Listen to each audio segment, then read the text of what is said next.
السلام عليكم، مساء الخير. مع حضراتكم إيهاب عاطف، ليبتس نيوتريشن ماركتنج اند ميديكال دايركتور. اولا باسم شركه ليبتس نيوتريشن وكل اسره ليبتس نيوتريشن، انا بشكر كل الحضور الكبير اللي معانا النهارده وبشكرهم على وقتهم الثمين، وبشكر كل المشاركين معانا في الويبينار الثاني ليبتس نيوتريشن النهارده.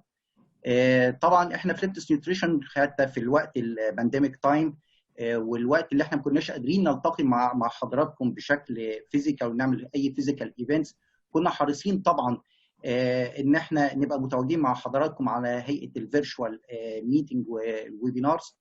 وبدانا الكلام ده من شهر، وبدانا بموضوع يمكن مهم جدا لينا كلنا في الوقت الحالي، وبيفرق طبعا مع صحه اطفالنا، اللي هو بنتكلم على النيوتريشن اند اميونيتي. عشان كده احنا بدانا من شهر الموضوع ده، وطبعا دي الحاجه الوحيده اللي نقدر نعملها حاليا تو سبورت اور انفانت اميونيتي عن طريق البروبر نيوتريشن. والنهارده تاني ويبينار، وطبعا احنا في ليبتس نيوتريشن دايما متعودين ان احنا نستعين باهل الخبره وبنستعين باساتذتنا الكبار عشان نستفيد من علمهم وخبرتهم الكبيره في الموضوعات اللي احنا بنتكلم فيها. عشان كده النهارده بيشرفنا يكون معانا بروفيسور سناء يوسف، بروفيسور اوف بيدياتريكس عين شمس يونيفرسيتي. طبعا بروفيسور سناء غنيه طبعا عن التعريف، وهي رائده البيدياتريك نيوتريشن في مصر، وانا بشكرها باسم شركه ليبتس نيوتريشن على قبولها دعوتنا ووجودها معانا النهارده عشان نستفيد من خبرتها الكبيره. وهتقدم لنا طبعا محاضره كالعاده فيري انترستنج وفيري ساينتفك وابديتد عن الفورمولا ريسنج فور اميونيتي. وطبعا موجود معانا النهارده دكتور شريف عمر، فايس بريزيدنت ليبتس نيوتريشن فور ذا ميدل ايست اند افريكا، هو جويند اس فروم نيويورك. النهارده عشان طبعا بنتكلم برضو ان how to enhance and support our infant immunity عن طريق الاميون بوستنج نيوترينتس الموجوده في الليبتوميد بلس اور فورمولا.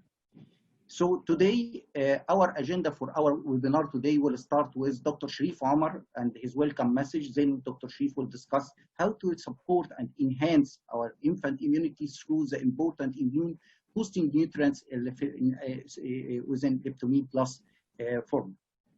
Then Professor Sanaa Yusuf will introduce her very interesting and scientific presentation about the formula racing for immunity. After that, we will have a question and answer session.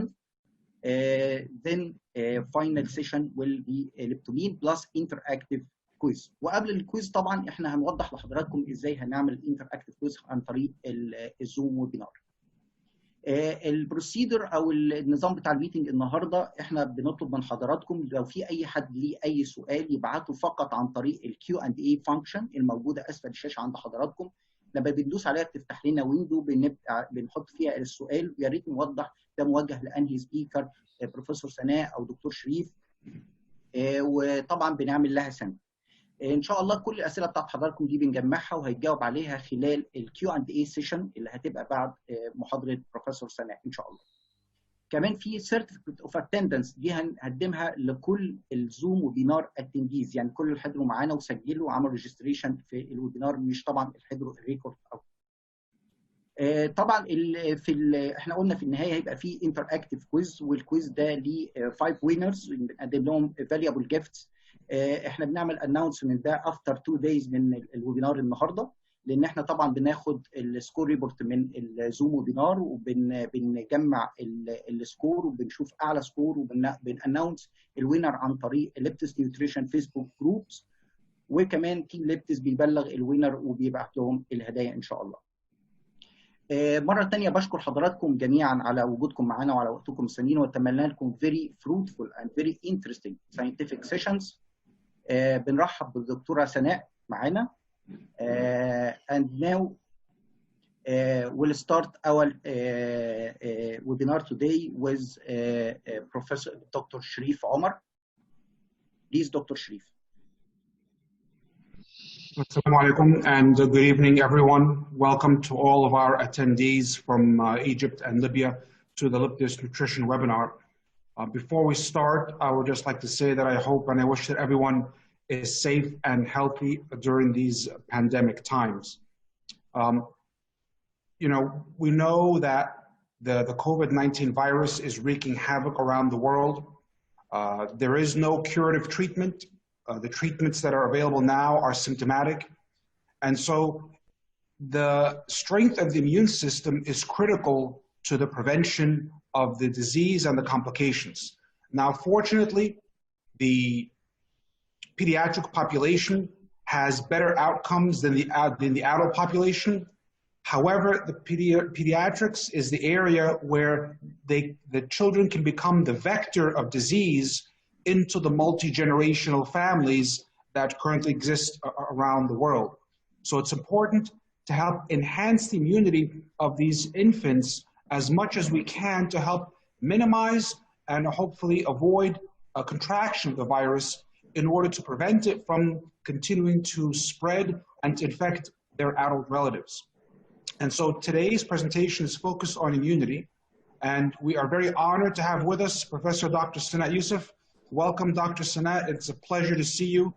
And you honor us with your presence today. I'm very proud to be on the same webinar with you. The privilege is mine. Thank you very much, Dr. Shadid. Thank you very much. We look very forward to your presentation. I think for us at Liptis, as many of you know, we always look to find and partner with the eminent experts in their field. And today we have with us our dear Professor Dr. Sanaa, who will share with us her insights, wisdom, and expertise in the topic of today's webinar. So I don't want to spend too much time in the introduction. I want to go right into the presentation because I know everyone is quite busy and we want to be very cognizant of everyone's time. So with that said, I will start sharing my screen so we can begin the first presentation.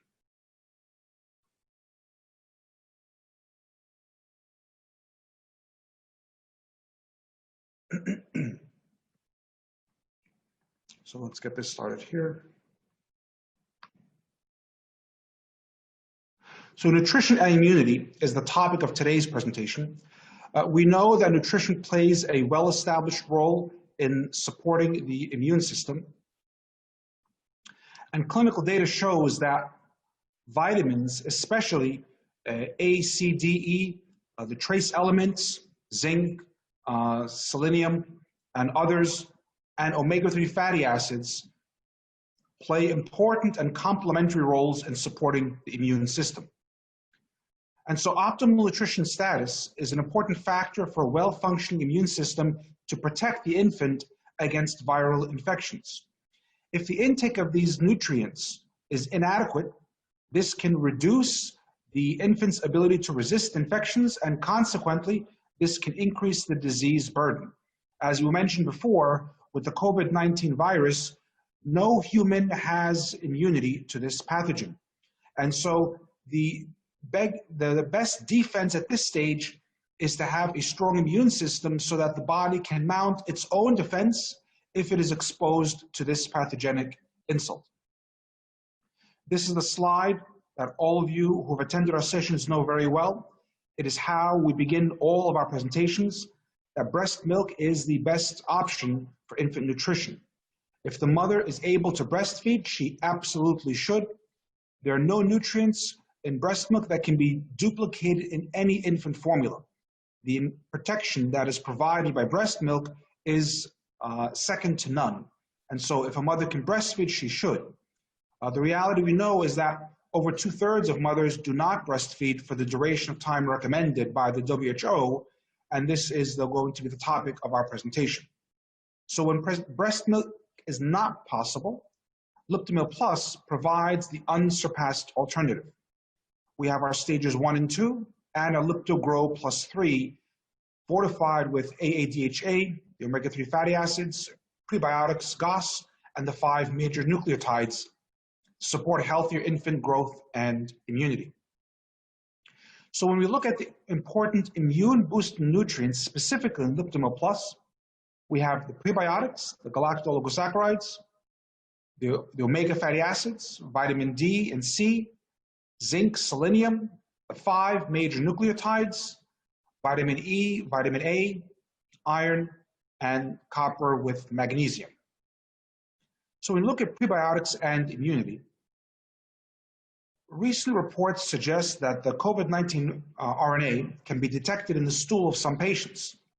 And so this, along with the fact that many patients have developed diarrhea, points to a distinct possibility of the involvement of the gut-lung axis and perhaps even the gut microbiota. The gut microbiota has been shown to affect pulmonary health through a crosstalk between the gut microbiota and the lungs, which is known as the gut-lung axis. The gut-lung axis is presumed to be bidirectional, such that the endotoxins and microbial metabolites can impact the lung when they pass through the bloodstream, and when inflammation occurs in the lung, it can turn around and affect the gut microbiota as well. And so one of the serious clinical manifestations of COVID-19, as we know, is pneumonia and then progression to acute respiratory distress syndrome. So many experimental and clinical observations have suggested that the gut microbiota plays a key role in the pathogenesis and sepsis associated with acute respiratory distress syndrome. So in response to pathogenic infections, including coronavirus, a healthy gut microbiome is essential, and this can be pivotal in driving the optimal immune system response and prevent the excessive immune reactions that eventually become detrimental to the lungs and the vital organ systems. We've seen this occur when patients undergo the cytokine storm, where their body excessively reacts to the pathogenic insult. And so it becomes essential to have a balanced immune response, whereas an overreactive or an underreactive immune response equally can be consequential, that will aggravate the clinical complications, including pneumonia and ARDS, in a viral disease such as the COVID-19.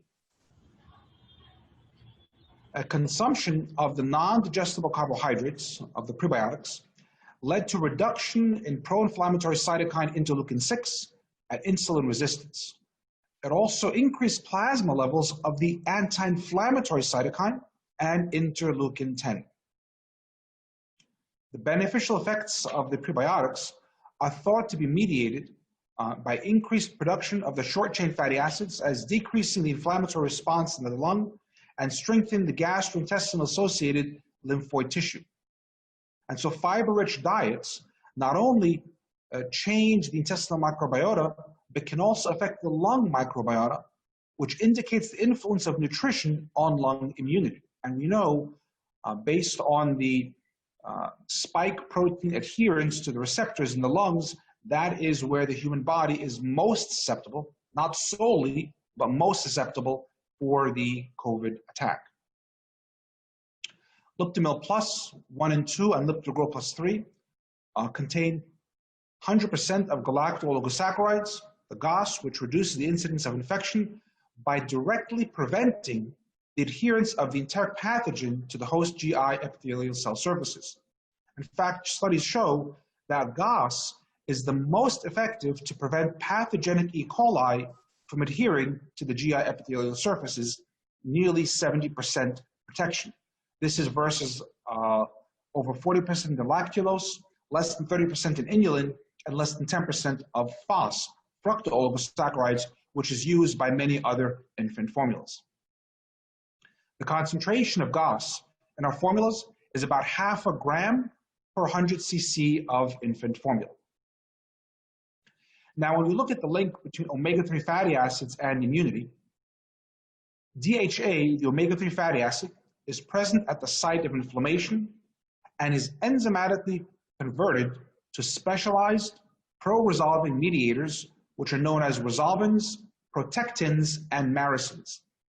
These molecules function together to orchestrate the resolution, the downregulation or reduction of inflammation in COVID-19 patients, and supports healing in many tissues, including the respiratory tract, which tends to be more affected with this disease progression. Notably, deficiencies in the essential fatty acids have been found to cause delayed or suboptimal inflammation resolution. This can be quite important, especially in the context of COVID-19, which manifests as uncontrolled inflammation, and this is where we see the so-called cytokine storm. And so the optimal intake of omega-3 fatty acids may aid in reducing morbidity and mortality due to the SARS-CoV virus. Within our formulations, DHA is provided in all stages, and the concentrations are 60 to 70 milligrams per 100 cc. When we look at the link between vitamin D and immunity, vitamin D enhances cellular immunity in the COVID-19 infection by reducing the cytokine storm induced by the innate immune system, reducing the pro-inflammatory Th1 cytokines, that's TNF and INF gamma, reducing the expression of the pro-inflammatory cytokines, and increasing the expression of the anti-inflammatory cytokines by the macrophages. Vitamin D is a modulator of the adaptive immune system. It suppresses responses mediated by Th1. It suppresses production of the inflammatory cytokines interleukin-2 and interferon gamma, and it induces the T regulatory cells, thereby inhibiting, reducing the inflammatory process. The concentrations of vitamin D is at 44 units to 48 units per 100 cc's, and so of course when the infant consumes the recommended volumes, they will be achieving the recommended daily allowance of at least 400 units in the first year of life. When we look at vitamin C and immunity, vitamin C is known to play a protective role, especially in COVID-19 infection. It supports the immune function and is necessary for the development and repair of all body tissues. Under certain conditions, vitamin C restricts the susceptibility of the lower respiratory tract to infection. Vitamin C modulates several aspects of immunity.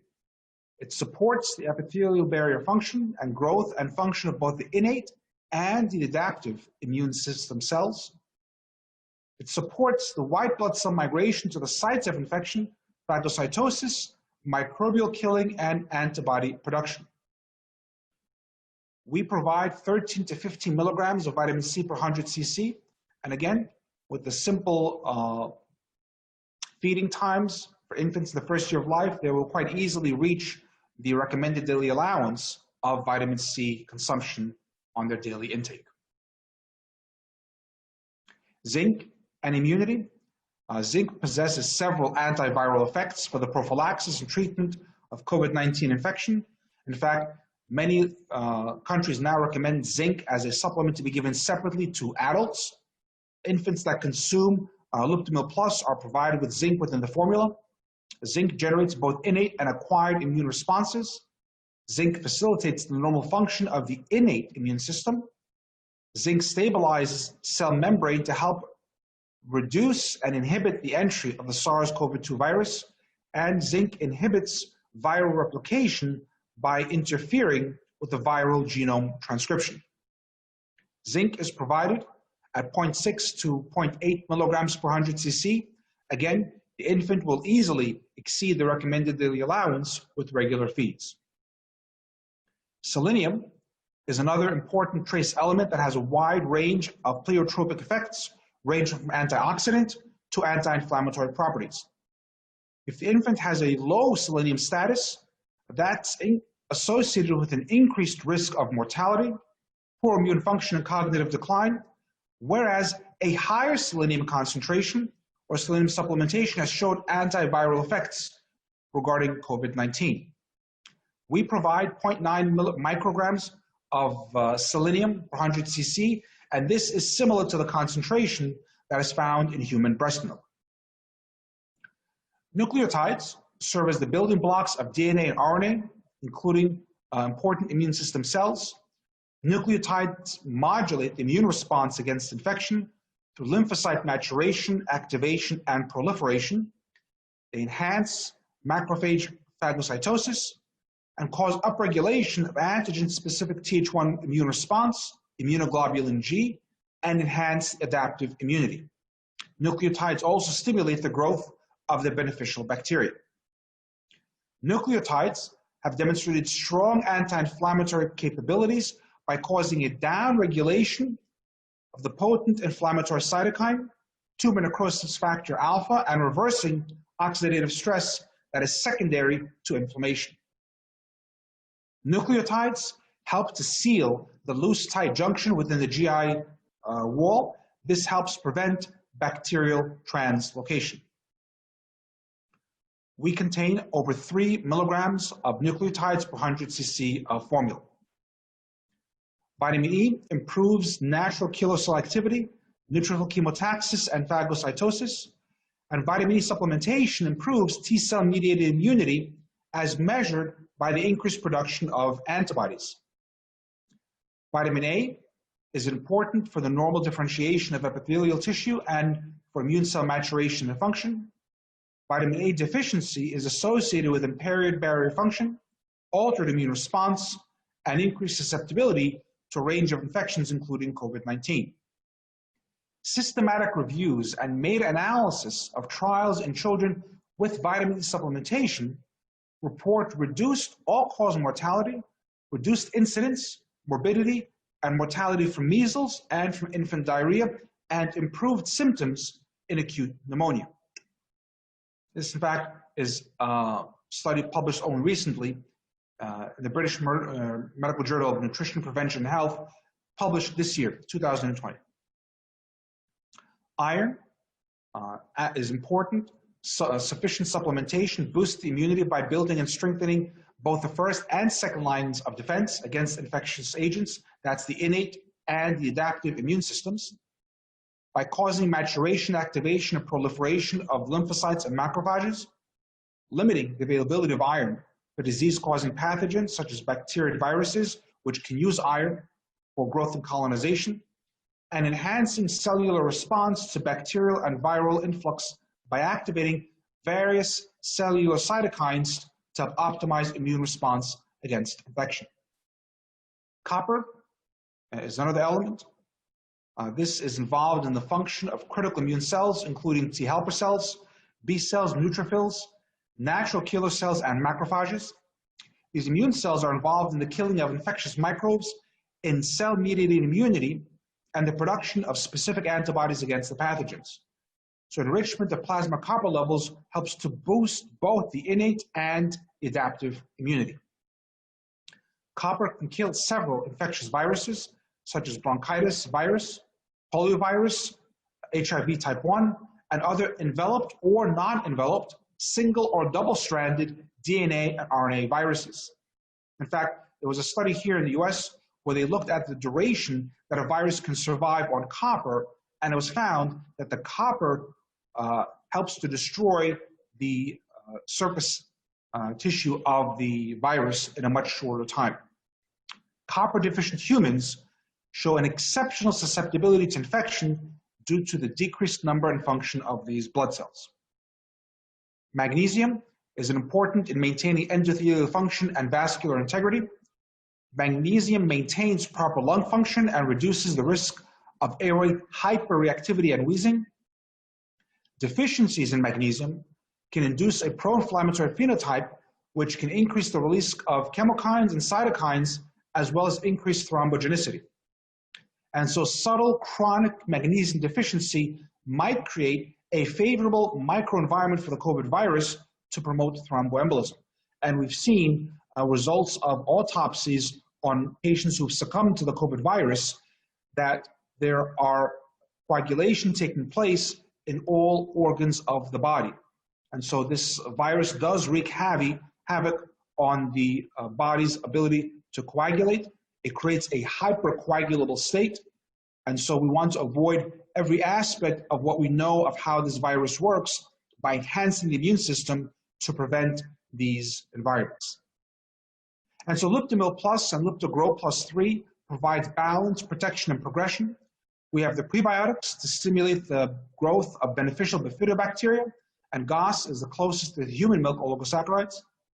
We have a balanced weight to casein ratio to reduce incidence of colic and GI discomfort. We produce our formulas with a low protein content to reduce the risk of childhood obesity. We have ranging from 1.4 to 1.9 grams per 100 cc. Our weight to casein ratio is 60-40 in stage 1, similar to early breast milk, and 50-50 in stage 2, similar to the ratio found in later breast milk. This lower protein content helps to reduce the incidence of childhood obesity. All the Liptomil Plus products contain the 5 major nucleotides to strengthen the immune system, reduce incidence of diarrhea, and improve immune response to vaccination. We have a powerful combination of antioxidants, including selenium, zinc, vitamins A, E, and C, and L-carnitine to reduce the risk of allergic disease during childhood. As you increase the amount of antioxidants given to the infant in the earlier years of life, you have an inverse relationship to the risk of allergic disease during childhood, and so you see reduced incidence of asthma disease, wheezing, allergic rhinitis, and eczema or atopic dermatitis. Liptomil Plus contains the optimal iron and vitamin C ratio. This prevents iron deficiency anemia and lowers the incidence of constipation. Because vitamin C is an iron absorption enhancer, and so this helps get the vitamin C absorbed from the GI and into the bloodstream where it belongs. This also then tends to lower the incidence of constipation because the iron is pulled out of the GI system. All of our formulas are sucrose-free to be easily combined with breast milk. In the event the mother is breastfeeding and she needs to provide supplemental calories and supplemental formula, then our formula can be used without the risk of rejection of breast milk because we do not use sucrose. We have a low potential renal solute load to reduce the incidence of dehydration and renal overload. Of course, we have the omega-3 fatty acids, the long-chain polyunsaturated fatty acids for better visual and cognitive development. LC-PUFAs support IQ maturation similar to that of breastfed infants. Of course, breast milk is ideal, but the next best option is infant formula supplemented with omega-3 fatty acids that helps develop the infant's IQ levels in terms of performance, verbal, and full-scale IQ closer to what is observed in breastfed infants. Visual acuity is also stronger in infants that have been fed formulas fortified with AADHA. Again, the visual outcomes are closer to that of breastfed infants. Choline and taurine are added for proper brain, retinal, and psychomotor development. Vitamins A and D are essential for bone and tooth formation and normal growth. Inositol and biotin promote cholesterol metabolism and healthy hair growth. And iron and zinc are ionic for normal brain development and calcification of bones and wound healing. So to summarize, Liptomil Plus portfolio provides balance, protection, and progression with the prebiotics, low protein content, and balanced weight to casein ratio, protection with the 5 major nucleotides, vitamins, minerals, and trace elements with the optimal iron and vitamin C ratio to maximize iron absorption and reduce constipation, always sucrose-free to be able to combine with breast milk, and the lowest potential renal solute load, and progression with the long-chain polyunsaturated fatty acids, the omega-3 fatty acids, choline, taurine, vitamins A and D, inositol, biotin, iron, and zinc. So now, before we finish this phase of the presentation, we just want to remind you about the milk journey from cows to consumers. All the farms that produce the milk used to produce infant milk for Liptomil Plus have never been genetically modified, and there are never hormones, antibiotics, or other antimicrobial substances used to enhance the performance of these cows. We have a new manufacturing site that we've partnered with.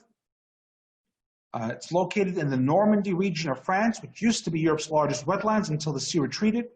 And the grass, which grows abundantly, is rich in sediments. This makes the milk of these cows rich in the essential fatty acids, mineral salts, and trace elements. And the Normandy region is in fact where the Normandy cow breed originated. And so for years, this region has been used to make high quality milk, known for its fat content and ideal calcium and mineral ratios. These are the Normandy cows because it's not just about having the safest milk, the safest source of food, it's also about the breed of the cow and the special fatty acid and mineral elements that are found in their diet that passes on into their milk. The location where our formula is produced holds what's called the appellation, the protected designation of origin. This marks the product at a specific place or region in the country, and the exclusive qualitative characteristics are due to the particular geographic environment with the inherent natural raw material characteristics and location. All the production takes place in a defined geographical area. The protected designation of origin means that all the farms follow strict farming practices on their farms and respect both the animals and the land alike.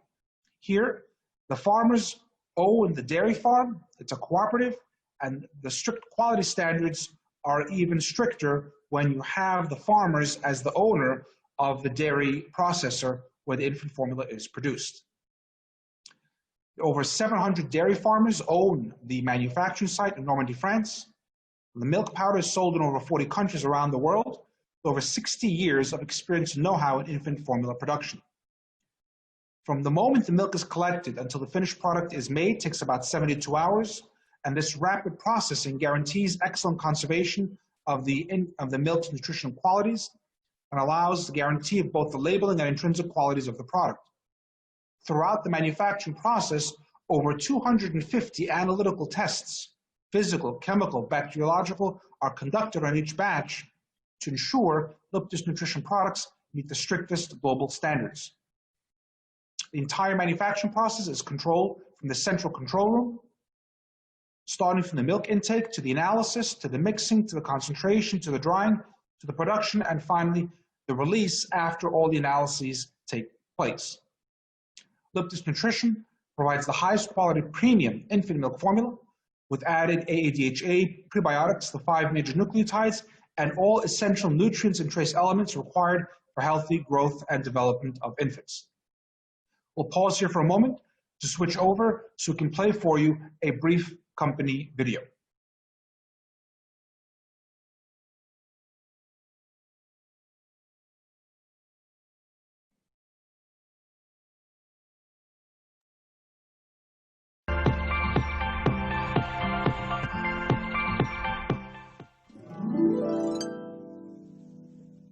Everything starts here in Normandy, in Isigny-sur-Mer, at the heart of the marshlands of Bessin and Cotentin. The Vase Bay, between land and sea, is a humid area with a mild climate.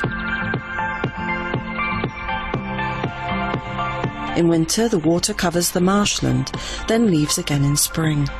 The dense grass and crops offer a fertile grazing land. It's the high-quality milk which gives to all the Isigny-Sainte-Mer products their exceptional flavour. This is a well-known richness that has been farmed for centuries, since the port of Isigny started exporting butter around the world from the 18th century. A veritable white gold for Isigny-Sainte-Mer.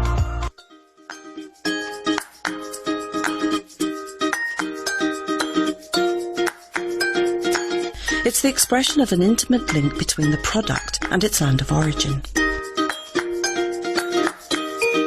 The milk used at Isigny-Sainte-Mer comes from Normandy and Prim Holstein cows. The milk of the 700 partner producers is collected every day.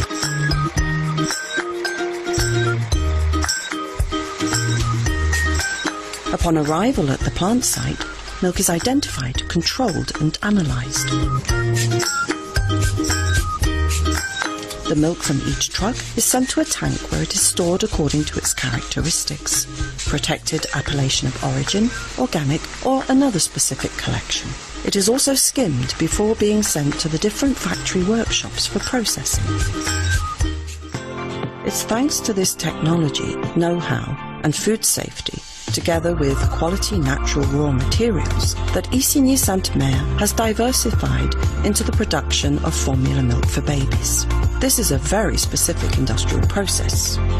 Sa spécificité, elle est avant tout liée à notre process, puisqu'on a un process qu'on dit tout-à-taux, c'est-à-dire que l'ensemble des ingrédients est mis en œuvre dans un mix liquide, ce qui permet de garantir l'homogénéité de la poudre du premier kilo au dernier kilo séché et de garantir une sécurité bactério presque absolue. Un process très court entre le lait frais collecté dans nos fermes et le conditionnement final en boîte métal. Un process sécurisé, court, complet et la possibilité de réaliser toutes les analyses nécessaires sur le produit fini. Isigny-Sainte-Mer works in strict partnership with the world of medical and scientific research. Thanks to these production methods, Isigny-Sainte-Mer engages with nutritional considerations worldwide.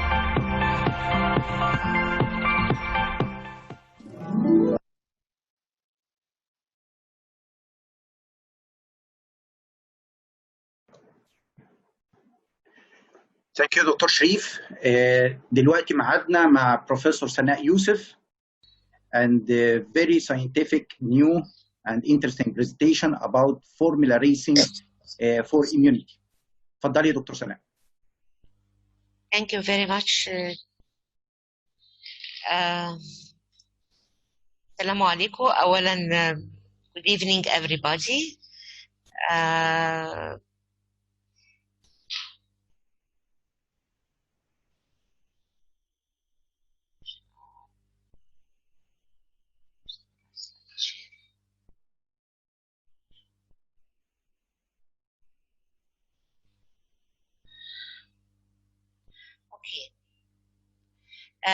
السلام عليكم. مساء الخير على جميع الحاضرين. طبعا أنا النهاردة الحقيقة يعني I'm really happy إن أنا I'm sharing with this event and this webinar. I would like to thank Dr. Sharif Omar. Although we never met face to face, the first time we meet عبر الويبينار it's okay. إن شاء الله نتقابل عن قريب. بشكر طبعا دكتور إيهاب عاطف، وبشكر دكتور أحمد شعيب والليكتس تيم كله، دكتور أحمد رمضان، دكتور إيهاب فتحي for their support and for the يعني all what they did for me. Okay, this session we are going to speak about the immunity. So what about the immunity here we want to speak of? First of all, we want to know what is immunity. عايزين نرجع للبيزكس شوية ونرجع نفتكر الحاجات الأساسية اللي احنا نسيناها. So لو قلت الديفينيشن بتاعت الاميونيتي، الاميونيتي it is the resistance of the host to an injury which is caused by organism, bacteria, viruses, trauma, whatever it is. This is the immunity. We also forgot the components of the immune system. Immune system, as you all know, is composed of two big arms. الإنيت أو الانherited أو الinborn لأن بيتولدوا بيه. The adaptive or the acquired is the second arm.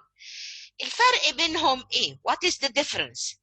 The innate is a very, very primitive and simple system, and it is mainly composed of anatomic barriers, زي skin, mucous membranes, and so on. بعد كده it is composed cells اللي فيه الphagocytic barrier, very simple cell which goes to do the phagocytosis, and some blood proteins acquired from the mother in the form of complements, whatever antibodies they have been acquired from the mother or pass through the placenta, and the cytokines or the natural killing cells which are very minute, they are not a lot. لكن الادaptive or the acquired, it is a very strong system, very well established, very well organized. ده system بيشتغل تبع قواعد معينة، يا إما بيشتغل عندي through a natural way or an artificial way. The natural way اللي هي contacting the disease، جالي المرض اشتغل الأكوارد سيستم عمل لي antibodies. الارتفيشال سواء اديت فاكسين او in certain clinical cases اما بضطر ادي immunoglobulins. So these are the two main arms of the immune system. What is the difference between them again? Another difference between them is that on your left hand you have 1, 2, 3, 4, the innate system, and on your right hand you have the adaptive system. The innate system mainly depends on the genes. It is genetically established. Why? لأن during the pregnancy and during the breast milk أو the breastfeeding أنا مش بس باخد الاميونيتي، أنا باخد كمان the genetic mapping which is coming from the mother and the genes also which have been acquired during the pregnancy. On the other hand, الادابتيف او الاميون بيبقى mainly جاي من طبعا في جينيتك بارت بتكمل بتاعت الانيت، لكن هو موستلي بيبقى جاي نتيجة التعرض للبكتيريا، للفاكسينز أو للإيميونوجلوبولين ترانسفيوجن. الاكشن بتاعت الانيت is very very rapid لانها non-specific. It is a very simple reaction mainly in the form of phagocytosis.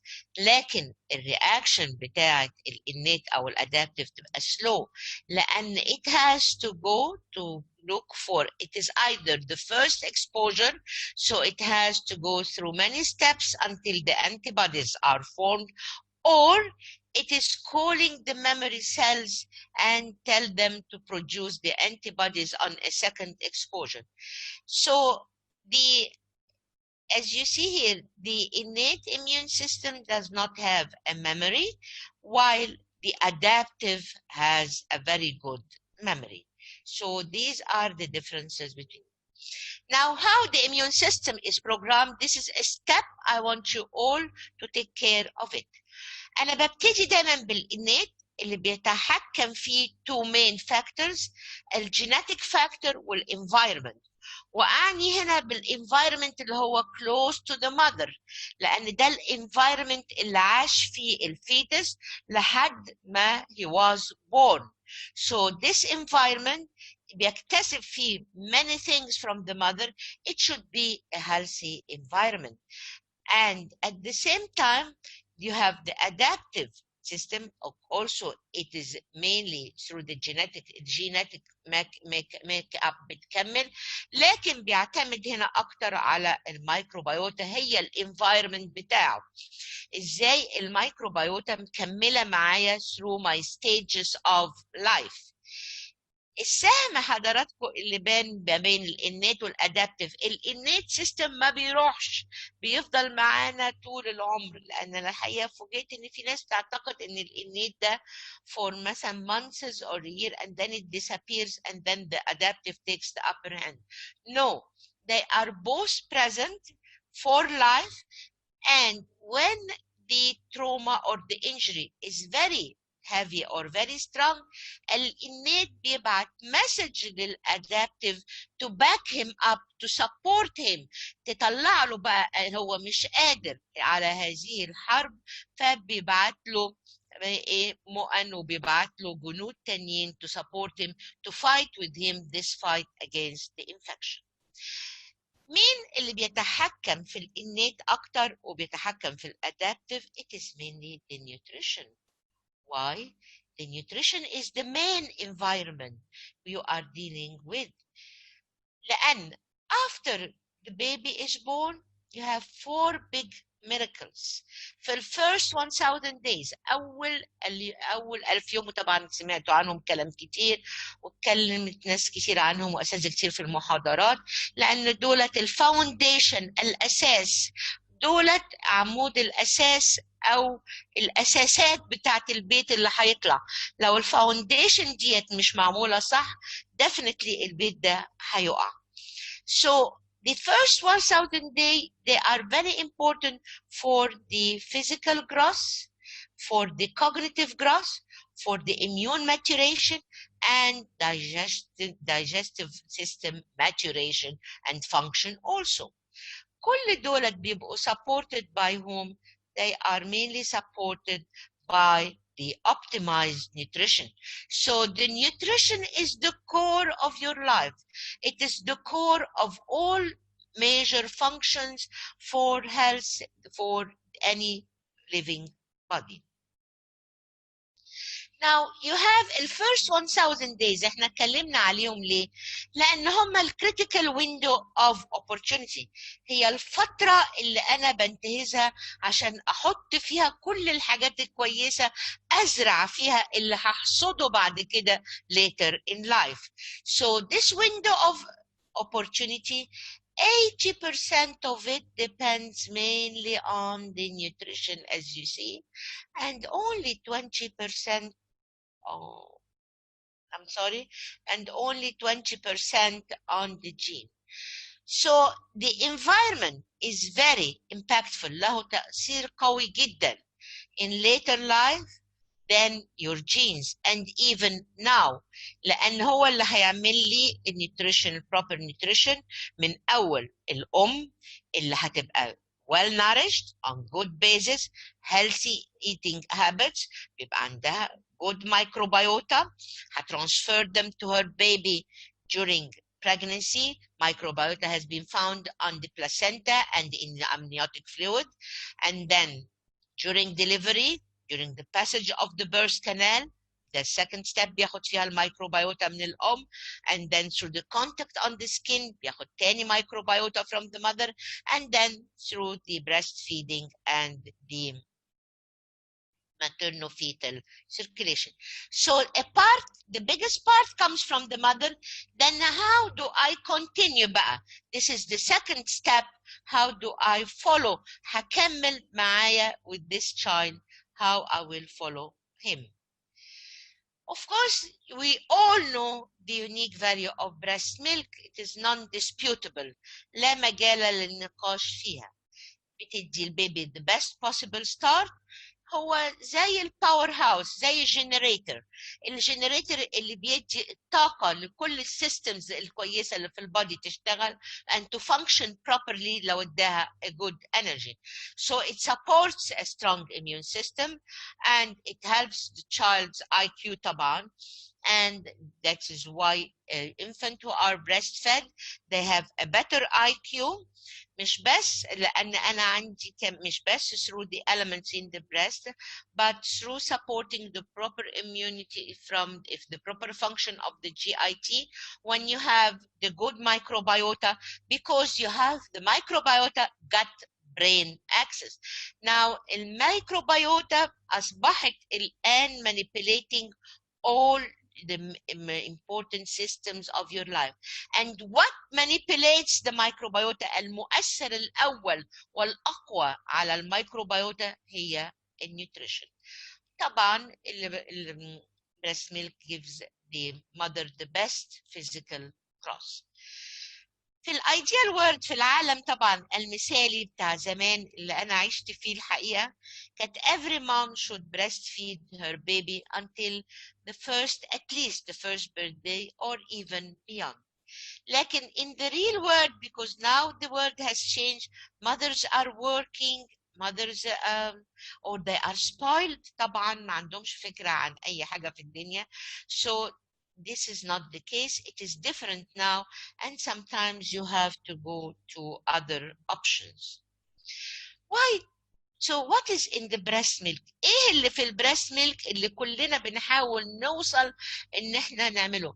ليه هو الستاندرد بتاعي اللي انا كلنا بنحاول نوصل له؟ Why are we going through it? Because in the breast milk you compare it to an orchestra. بالظبط كده زي الأوركسترا اللي فيها كل أعضاء هذه الفرقة حاضرين وكل يؤدي دوره بتناغم ومن غير تعارض مع الأعضاء التانيين بتاع الفرقة. ما فيش حد ناقص from the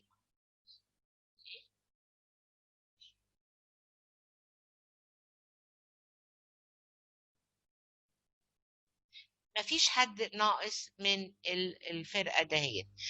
So we have the prebiotics, we have the bacteria, we have the fats and the alcipuphas, we have hormones, vitamins, lactose, which is the main source of energy, of course, and it is very crucial, the lactose, because it is the main source of fuel for the brain.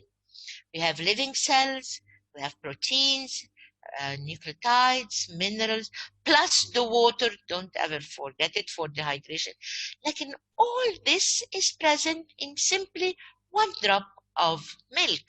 That's why we are all trying to reach this, and we put it as a standard. So an ideal infant formula should be engineered. لازم تتعمل انها توصل للnutritional composition of the breast milk as much as possible close to it. Of course ما حدش هيوصل طبعا لربنا خلقه سبحانه وتعالى، لكن احنا بنعمل احسن ما عندنا واقوى ما عندنا ان احنا نقرب من البريست ميلك. And we all know that all formulas should meet, of course, the energy and the nutrient requirements for the healthy term infant, whether the proteins, fat, carbs, vitamins, and then some formulas offer some bonus ingredients. بتديني bonus، بتديني زي البونس اللي بناخده على الاوفرز. الاوفر اللي بتديني ده بيديني a particular benefit for the baby. So how to choose a formula like a pro؟ ازاي هقدر اختار فورمولا زي الناس اللي هم very highly specialized؟ The first thing we are going to speak about in this formula is the protein. The protein is very important لأن البروتينز are the building blocks of every cell in every organ of your body. يبقى أنا ما أقدرش أستغنى عن البروتين لأنه بيبني كل خلية في كل organ في جسمي. Plus, it is mainly طبعا the main source, one of the sources of energy. It's not one of the main sources of energy. And the proteins are very essential لأن هم اللي بيتعمل منهم الcomplement والimmunoglobulins والantibodies and so on. The only comment we have to know about the proteins is that the weight to casein ratio should be in the best way to be adapted. احنا عارفين في breast milk it is 80 to 20. Now in most of the formulas there are 60 to 40, which is not bad. Some formulas they have 70 to 30, and this formula now is 80 to 20 is the best option. Then we come to the carbohydrates. احنا عارفين ان الكربوهيدرات في simple carbohydrates وفي complex carbohydrates. الsimple carbohydrates ديت الشجر تيبل شجر اللي بناكله كل يوم. في منه المونوساكرايدز وفي الدايساكرايدز، و this is اهمهم طبعا في الدايساكرايدز هو اللاكتوز والمالتوز. Now when we come to the complex sugar we have the oligosaccharides اللي هي sugar molecules فيها بتبقى من 2 to 10. We have the polysaccharides which is more than 10, and we have the fibers. Now these complex sugar بيبقى لهم وضع خاص. ايه الوضع الخاص بتاعهم؟ ان هم they fulfill a very important function, and we will see how this function is done.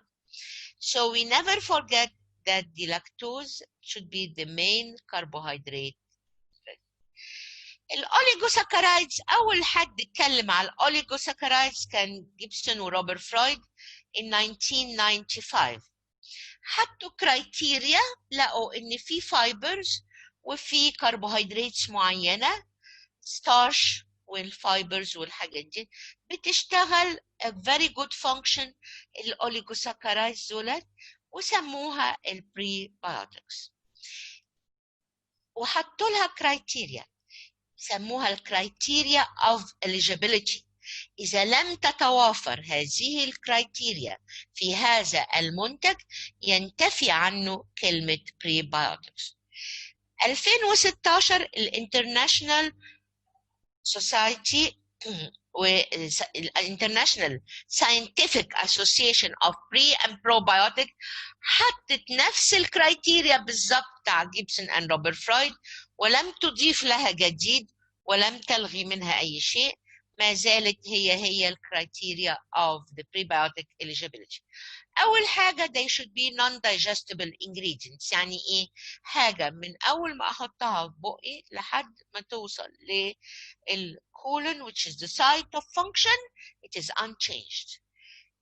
They should be resistant to breakdown, whether it is a breakdown by acids, breakdown by enzymes, breakdown by heat, whatever the source of their breaking, it should not be broken down. It should be as it is، توصل زي ما هي بالظبط بدون أي تغيير. ولازم تبقى دي بقى البوينت، selectively targeting، لها selective target، لها هدف مخصوص ولا تحيد عن هذا الهدف. هذا الهدف إنها بتعمل growth واكتيفيتي للجود او the beneficial بكتيريا اللي هي البيفيدوبكتيريا واللاكتوباسيلس. ليه البكتيريا ديت اللي هم ال non-pathological or the friendly bacteria which are the good bacteria residing اللي عايشة في الجي اي تي بتاعنا عشان تعمل لنا ال good functions and the good health. ال very important second criteria, it should be fermented. لازم يحصل لها تخمر. يعني لو حصل لها digestion أو absorption تنتفي إنها بريئة. لازم تتخمر وتطلع short chain fatty acids. إذا ما طلعتش ال short chain fatty acids, it is not a prebiotic. The short chain fatty acids اللي هم البروبيونات والاسيتات والبيوترات واللاكتيك اسيد والاسيتيك اسيد، دولت acids لهم functions very important and they are considered now to be the key players. هم دلوقتي المسيطرين على الموقف. ولو حضراتكم هتقروا في references تانية ممكن يتسموا postbiotics، ممكن يتسموا parabiotics، لهم مسميات تانية جديدة لأن هم post هم بعد الرياكشن، فهم what happens after the fermentation of the prebiotic.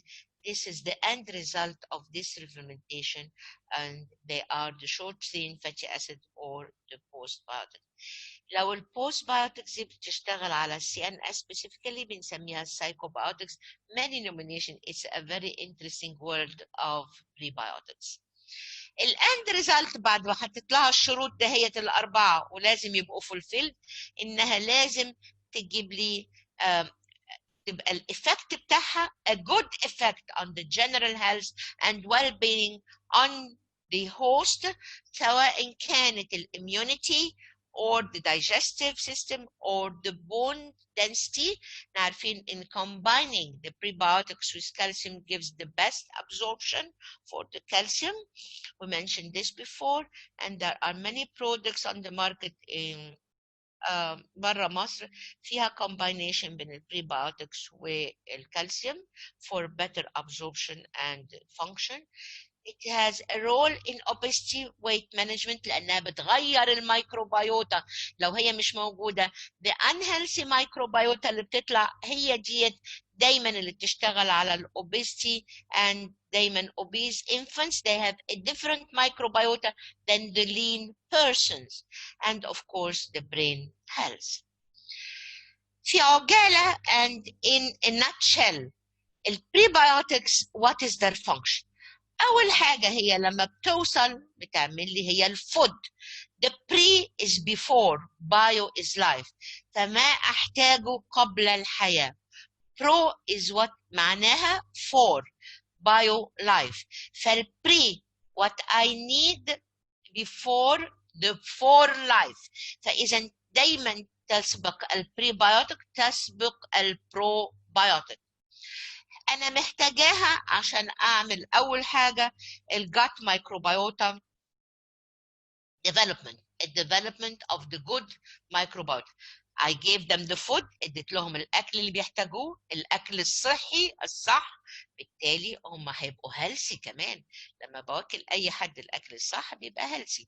So I will have the growth of the beneficial bacteria هنا هو and these when they are fermented هم اللي هيعملوا الفرمنتيشن لبقيه الفايبرز بتاعه البريبيوتيك تطلع لي الشورت تشين فاتي اسيد. الشورت تشين فاتي اسيد هتشتغل على الجات ماتوريشن وتبتدي تعمل لي ماتوريشن of the enteroendocrine cells وبتطلع لي السام cells progenitor and very healthy epithelial cells. At the same time في short chain fatty acids تانية زي البيوتريت بتديني الانرجي للانتيروسايتس للسيلز دهيت so it is always a healthy cell بتديها الفيول بتاعها فبتبقى مش عيانة ومش تعبانة ومش ضعيفة بتبقى very healthy strong and this is very important and the energy it gives also goes and it acts for all it causes. This energy will give you a very healthy tight junction with the tight junction epithelium of the mucosal lining of your GIT. And also it will induce, since you have a very strong immune GIT, epithelial GIT, it is going to impact كمان حاجة بنسميها التولرنس.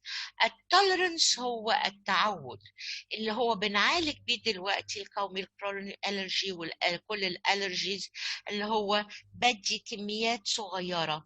الأطفال الصغيرين البيبيز when they are breastfed their GIT is going to provide the tolerance، لأن اتعرض للإكسبيرينس بتاعت الأم فيبتدي تعمل له tolerance.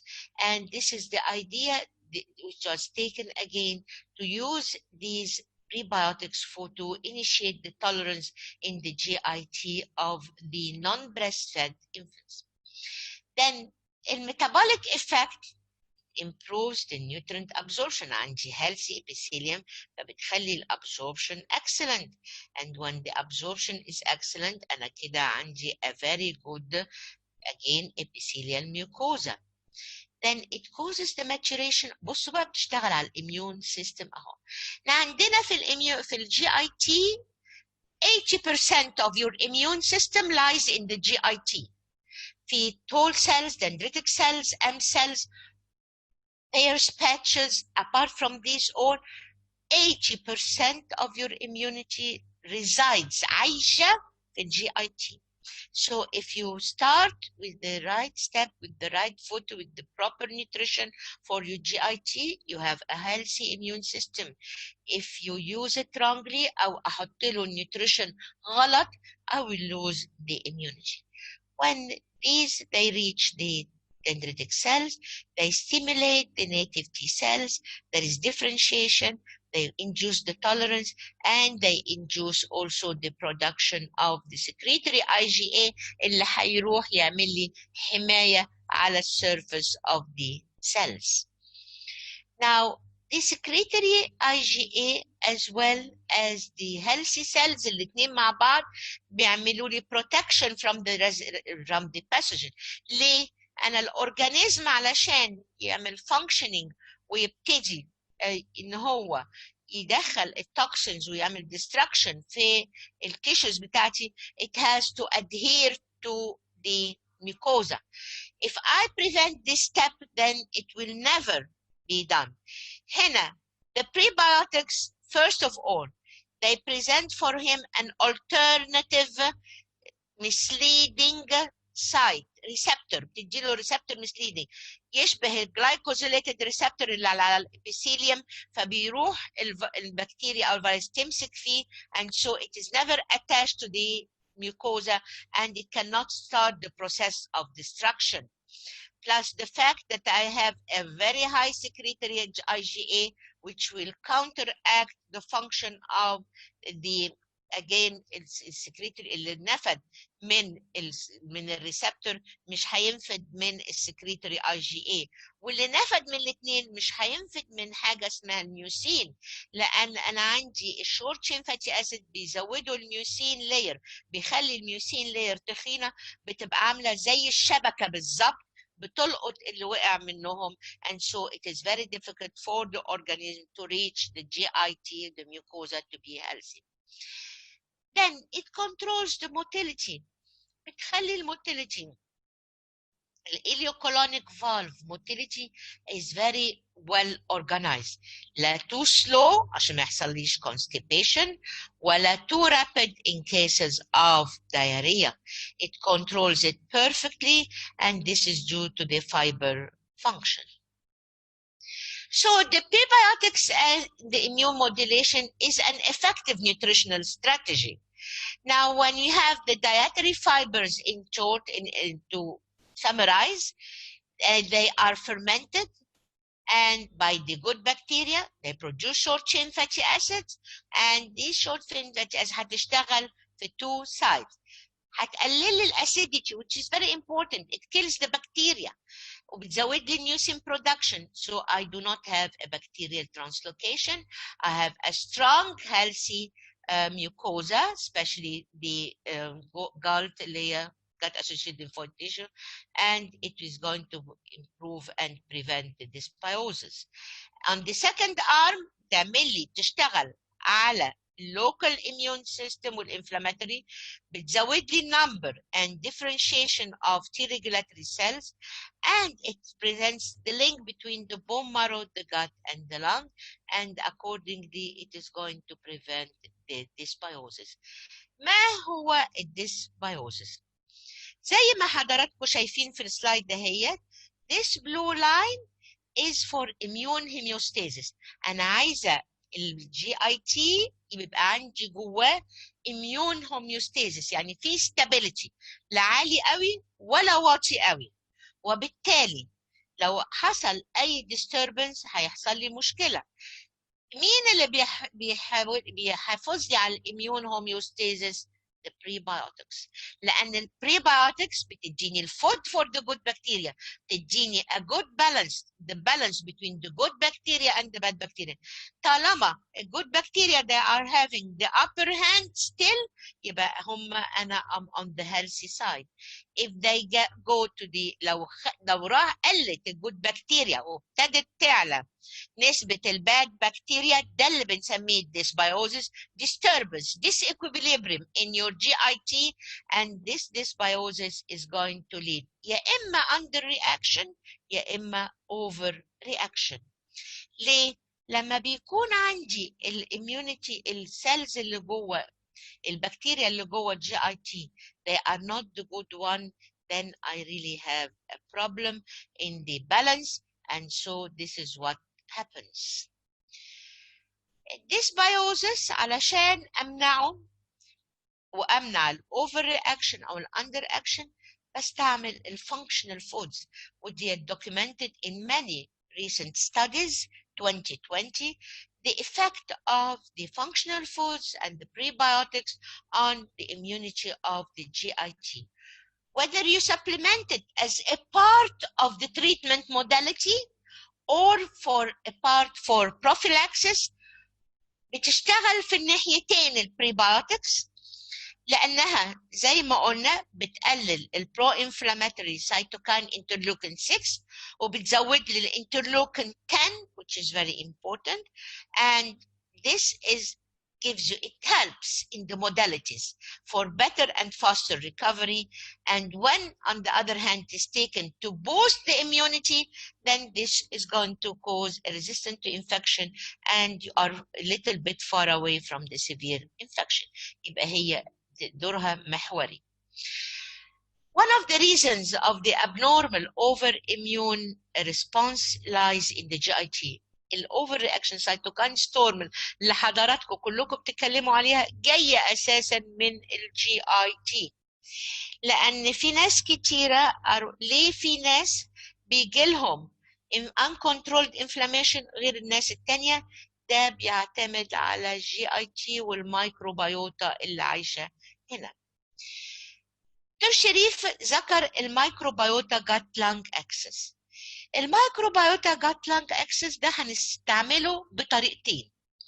اول طريقه لو انا اخدت الفيروس through the saliva and so on دخل وراح للجي اي تي، لو لقى الجي اي تي فيه ديسبيوزس مفيش حد يقاومه هيحصل لي فيرال بنتريشن وهيحصل لي فيرال penetration والت ده بسببها مين؟ الديسبيوزس اهو الالتر مايكروبيوتا اللي ما دفعتش عني.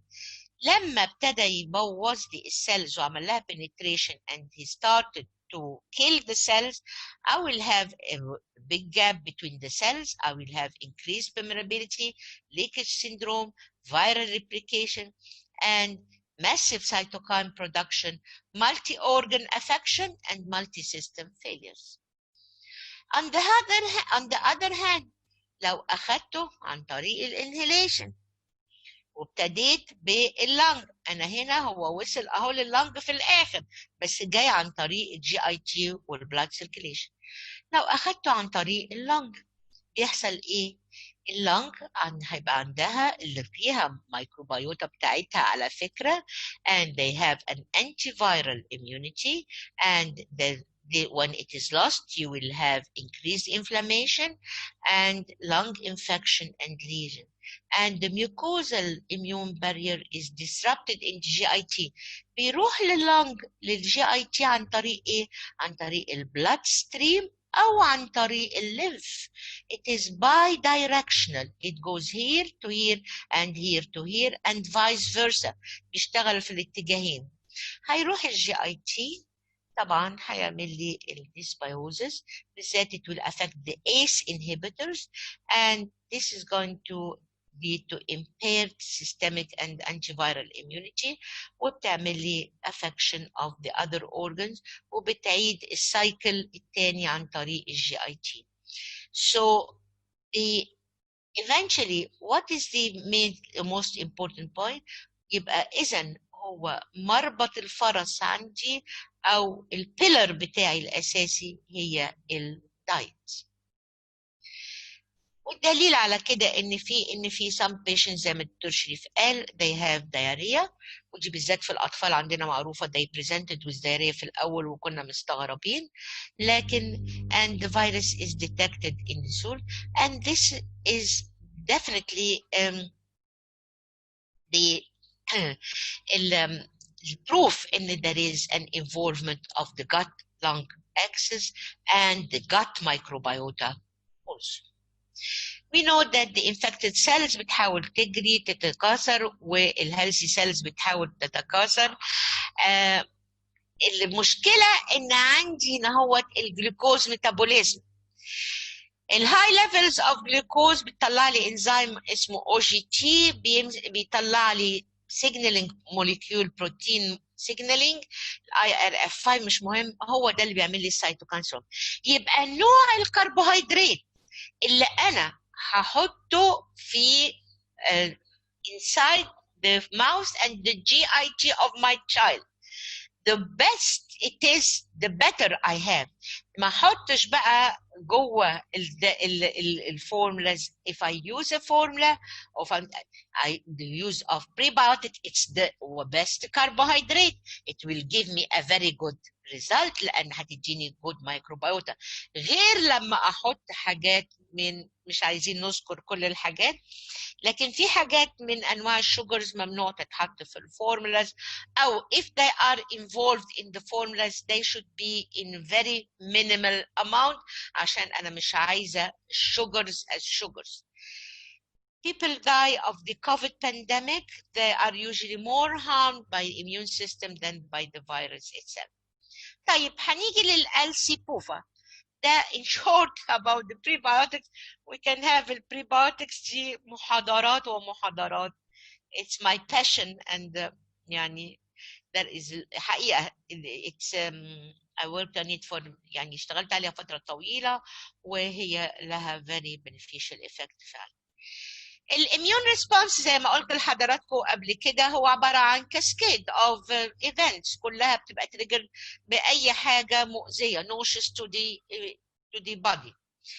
الانفلاميشن دي جزء من الدفاع، خلي بالك يعني جزء زي مثلا اما الواحد بيجي له بيبقى عنده زي دمل الباس ده كان الدفاع عن الاريا دهيت، وديت الباس ده اللي ديد ليوكوسايت سيلز اللي كان بتحاول تدافع.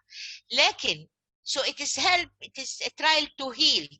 لكن لو حصل الرياكشن دي طلعت بره كنترول eventually ده اللي بيعمل لنا مشاكل. الأوميجا 3 fatty acids and we have the omega 6, they are both important. The omega 3 is the DHA and APA. The omega 6 is the ARA or what you call sometimes the AA اللي هو arachidonic acid.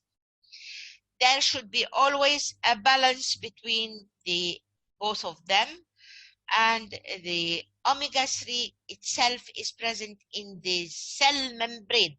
هو جزء من تكوين الخلايا، وساعة ما بيحصل أي organ بيبقى affected بيبتدي يبقى released out of the cell wall عشان يبتدي يدافع عن المكان ده. بيدافع بإيه؟ بيدافع بميدياتورز اللي هم اسمهم ريزولفين، بروتكتين and ماريسينز.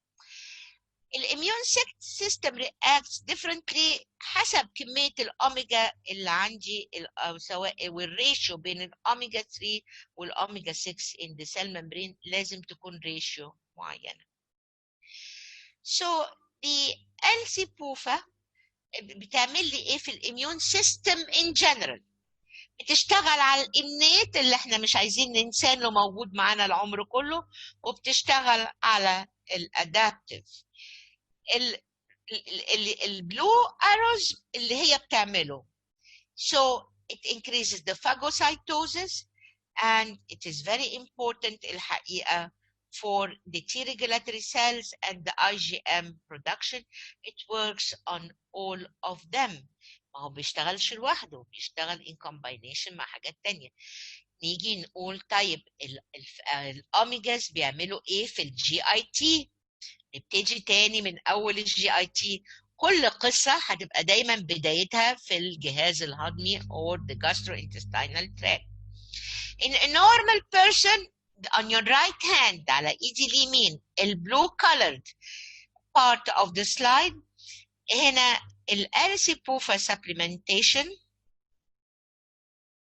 لو انا اديت supplementation a proper supplementation هشوف ان بتقلل البرميابيليتي.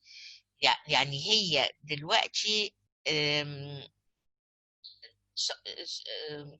it is very important لأنها بتخلي عندي the cells are very equal together. It helps the healing, it helps the tight junction أنها بتديني energy and it functions very well.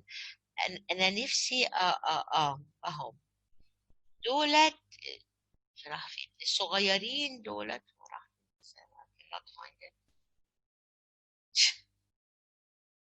whatever.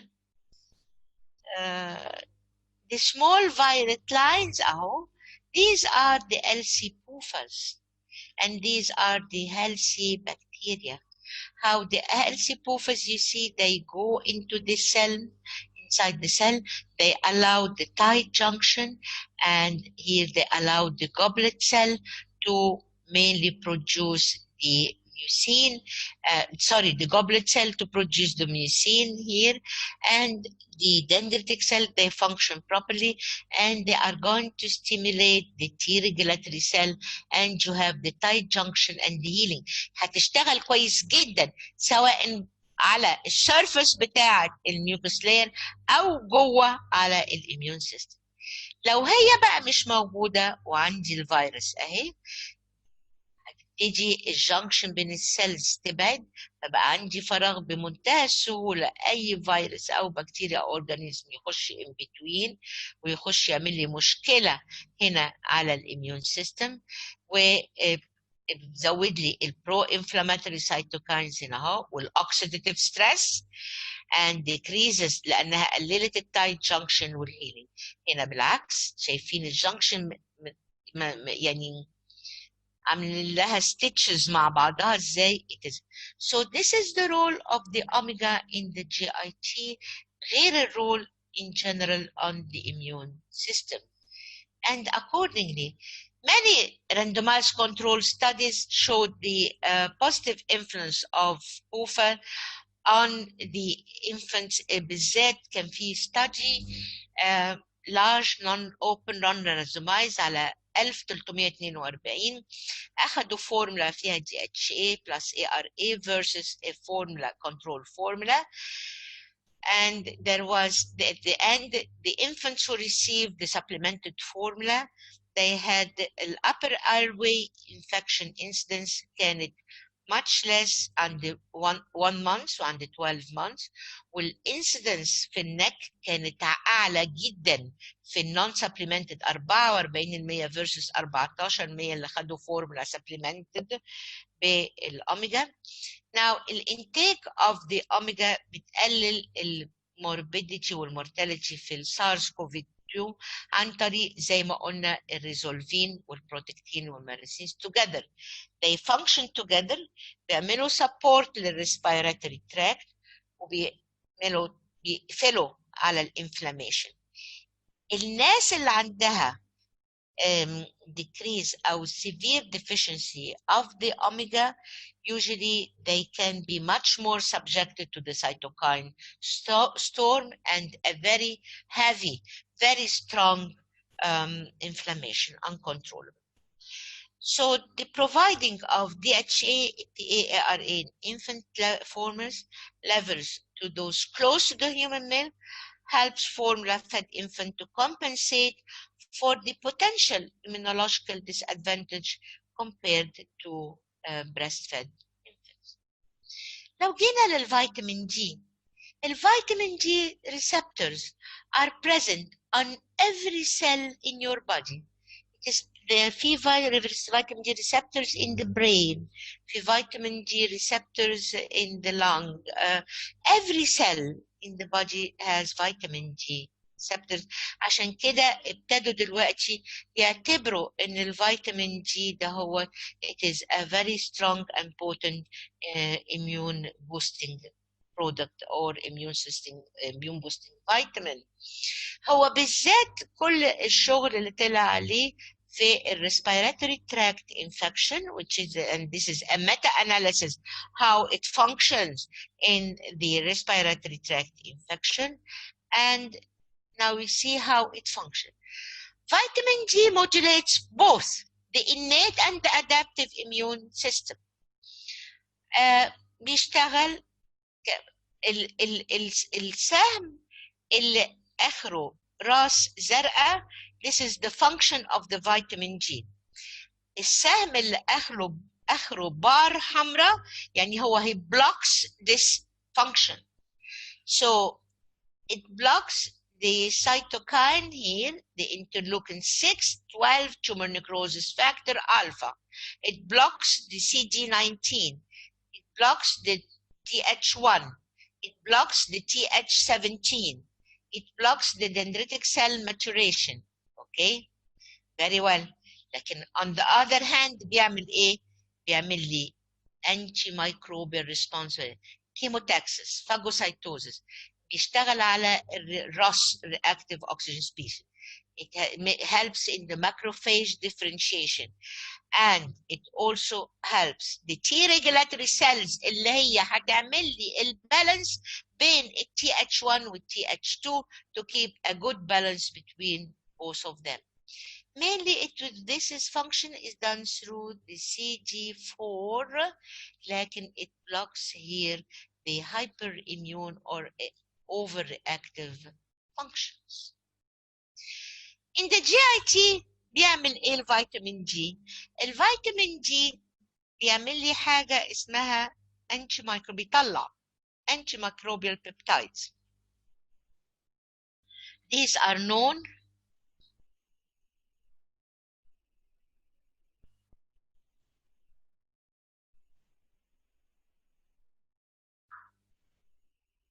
the antimicrobial peptides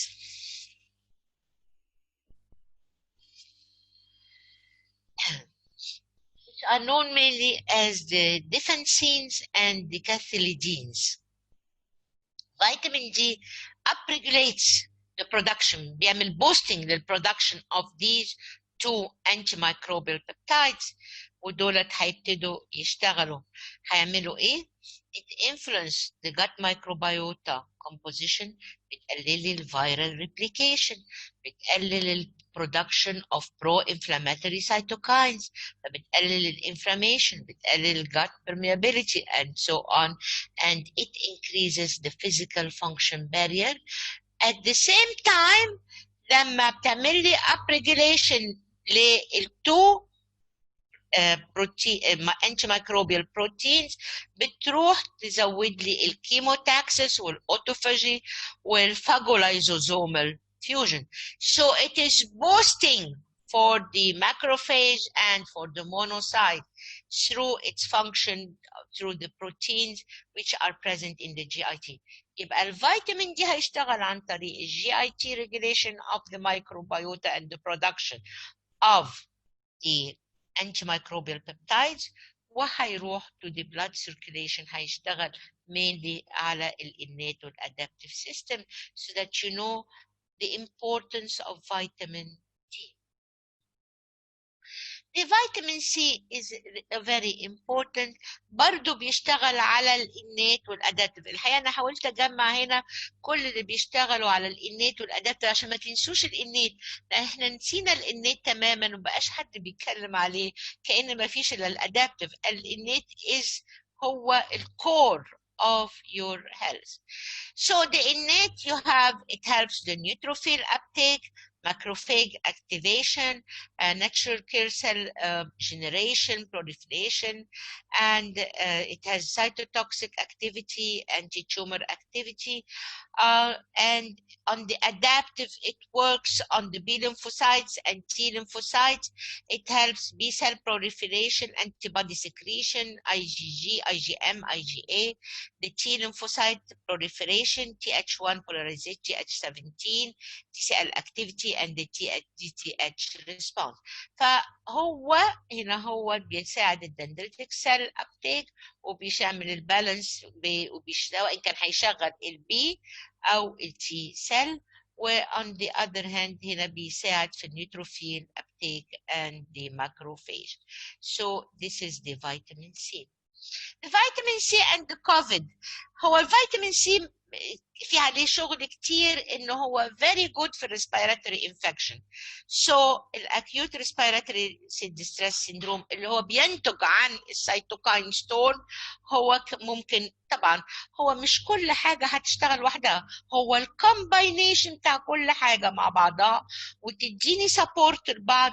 كل واحد هيعمل رول حتة صغيرة أو سبورت دبل أكشن على نفس الرول. فإن at the end as an end result I will have a good support. So definitely it decreases the cytokine storm and oxidative stress or hyperactivation of any other immune response and the inflammatory response syndrome. This is the function of the vitamin C. So it mainly طبعا احنا عارفين انه بيشتغل على السكين اساسا and it has many functions. Now coming to the zinc. الزنك ده يا جماعة من الحاجات المهمة جدا جدا جدا اللي احنا كلنا بننساه. الزنك ده بيشتغل على الاميونيتي وبيشتغل على الجراس وبيشتغل على الفيرتيليتي، بيشتغل على كل حاجة. So it also function on the brain. There are special receptors in the brain for the zinc. So the zinc it's not a luxury. It is not an add-on. مش هستعمله في الكوفيد، لازم اتأكد في الأطفال بتوعي في فترة نموهم إن عندهم زنك supplementation، ولما أجي أعمل وينينج أدي فودز فيها زنك. It is very important. So ما استناش إن هو لما أحتاجه أديه. You need it. These minerals, micro elements, are needed although in small amounts، لكن الإمباكت بتاعهم is huge and very important. Zinc is the gatekeeper of the immune function. ليه؟ الزنك بيعمل لي homeostasis، بيعمل لي بالانس بين immune cell number والفانكشن بتاعتهم، وبالانس بين التولرنس. التولرنس هي التعود او التأقلم، ان انا اخد حاجه بكميات صغيره حتى لو حاجه مضره، مع الوقت لو اخدتها باي كميه ما يحصليش حاجه لان حصل لي تولرنس او تعود. والديفنس ميكانيزم اللي هو بيدافع ساعه الاتاك ده مختلف. الزنك ديفيشنسي تخلي عندي ما فيش بالانس في الاميون سيلز، فبتطلع لي الانفلاماتوري سايتوكاينز وبيحصل لهم بتوع الزنك ديفيشنسي سايمس اتروفي، Th1 Th2 imbalance. المشكله ان انا لو Th1 عندي هو اللي زاد هروح ناحيه الاوتو اميون ديزيز، لو Th2 عندي هو اللي زاد هروح ناحيه الالرجيك ديزيز. So it is very important. وبالتالي عندي less T regulatory cells and more Th17. الزنك اكسس كمان مش مظبوط لان هعمل لي overload على T regulatory cell و direct activation of macrophage. So it should be balanced and very well balanced. طيب الزنك هيعمل لي ايه في الكوفيد؟ حضراتكم برضو هنا اما تلاقوا اخرها بلانت ده inhibition، اخرها السهم ده stimulation. الزنك هيشتغل هنا هو على 5 steps. The first step ان الكوفيد لما بيجي بيوقف الميوكوسيلري كليرنس، يعني ما المقاشه اللي بتطرد وبتشيل الجاربج تطرده بره السيل مش بيوقف شغلتها. لكن الزنك if it is very it gives you a very good barrier function and a very good mucociliary function. So it is the first step to counteract الاكشن بتاعت الايه الزنك الكوفيد 19. السكند ستيب هنا هو ان هو بيمنع الفيرال ريبليكيشن عن طريق ان هو بيمنع الفيرال ريبليكيشن عن طريق ان هو بيخش على الايس انهبيتور وبيعمل انكودنج للترانسكريبشن والريبليكيشن of the gene of the cell and so it prevents it. لو هو مش موجود تصوروا بقى ممكن يحصل لي translocation of the virus or the mutation of the virus. It's okay. Step 3, it increases the antiviral immunity and through هنا هو if it is very important إنه بيشتغل على الانترفيرون جاما بيزود لي الانتيفيرال immunity which is very important. Number 4 هيشتغل على السيتوكاين ستورم. لو الفيروس جاي وهيعمل لي السيتوكاين ستورم هو it can block the way to the cytokine storm.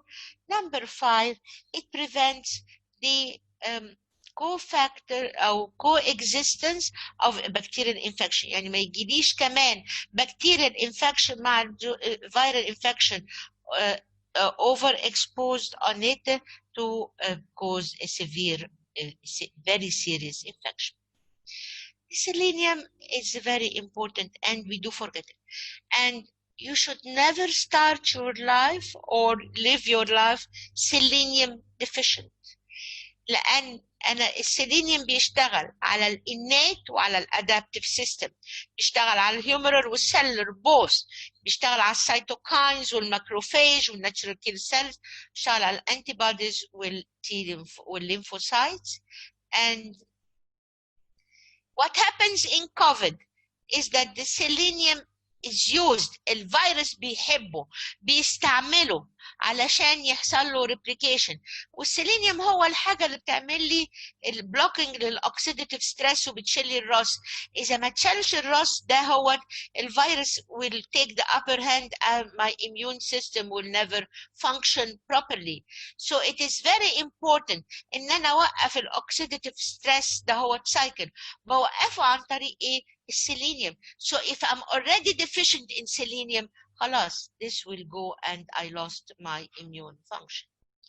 To end up with the nucleotides and their immune benefits، النيوكليوتايدز هم building blocks للDNA والRNA، هم عبارة عن non-protein nitrogenous compounds which are very important and they are present in the breast milk about 2 to 8%. They have a very important function. They modulate the immune response ضد الانفكشن عن طريق lymphocyte maturation, activation, proliferation, and they enhance the phagocytosis. They upregulate TH1 or T regulatory, and they stimulate the growth of beneficial bacteria.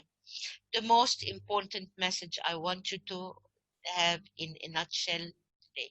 Now the nucleotides, they have a role in the growth and they have a very important role in the immunity.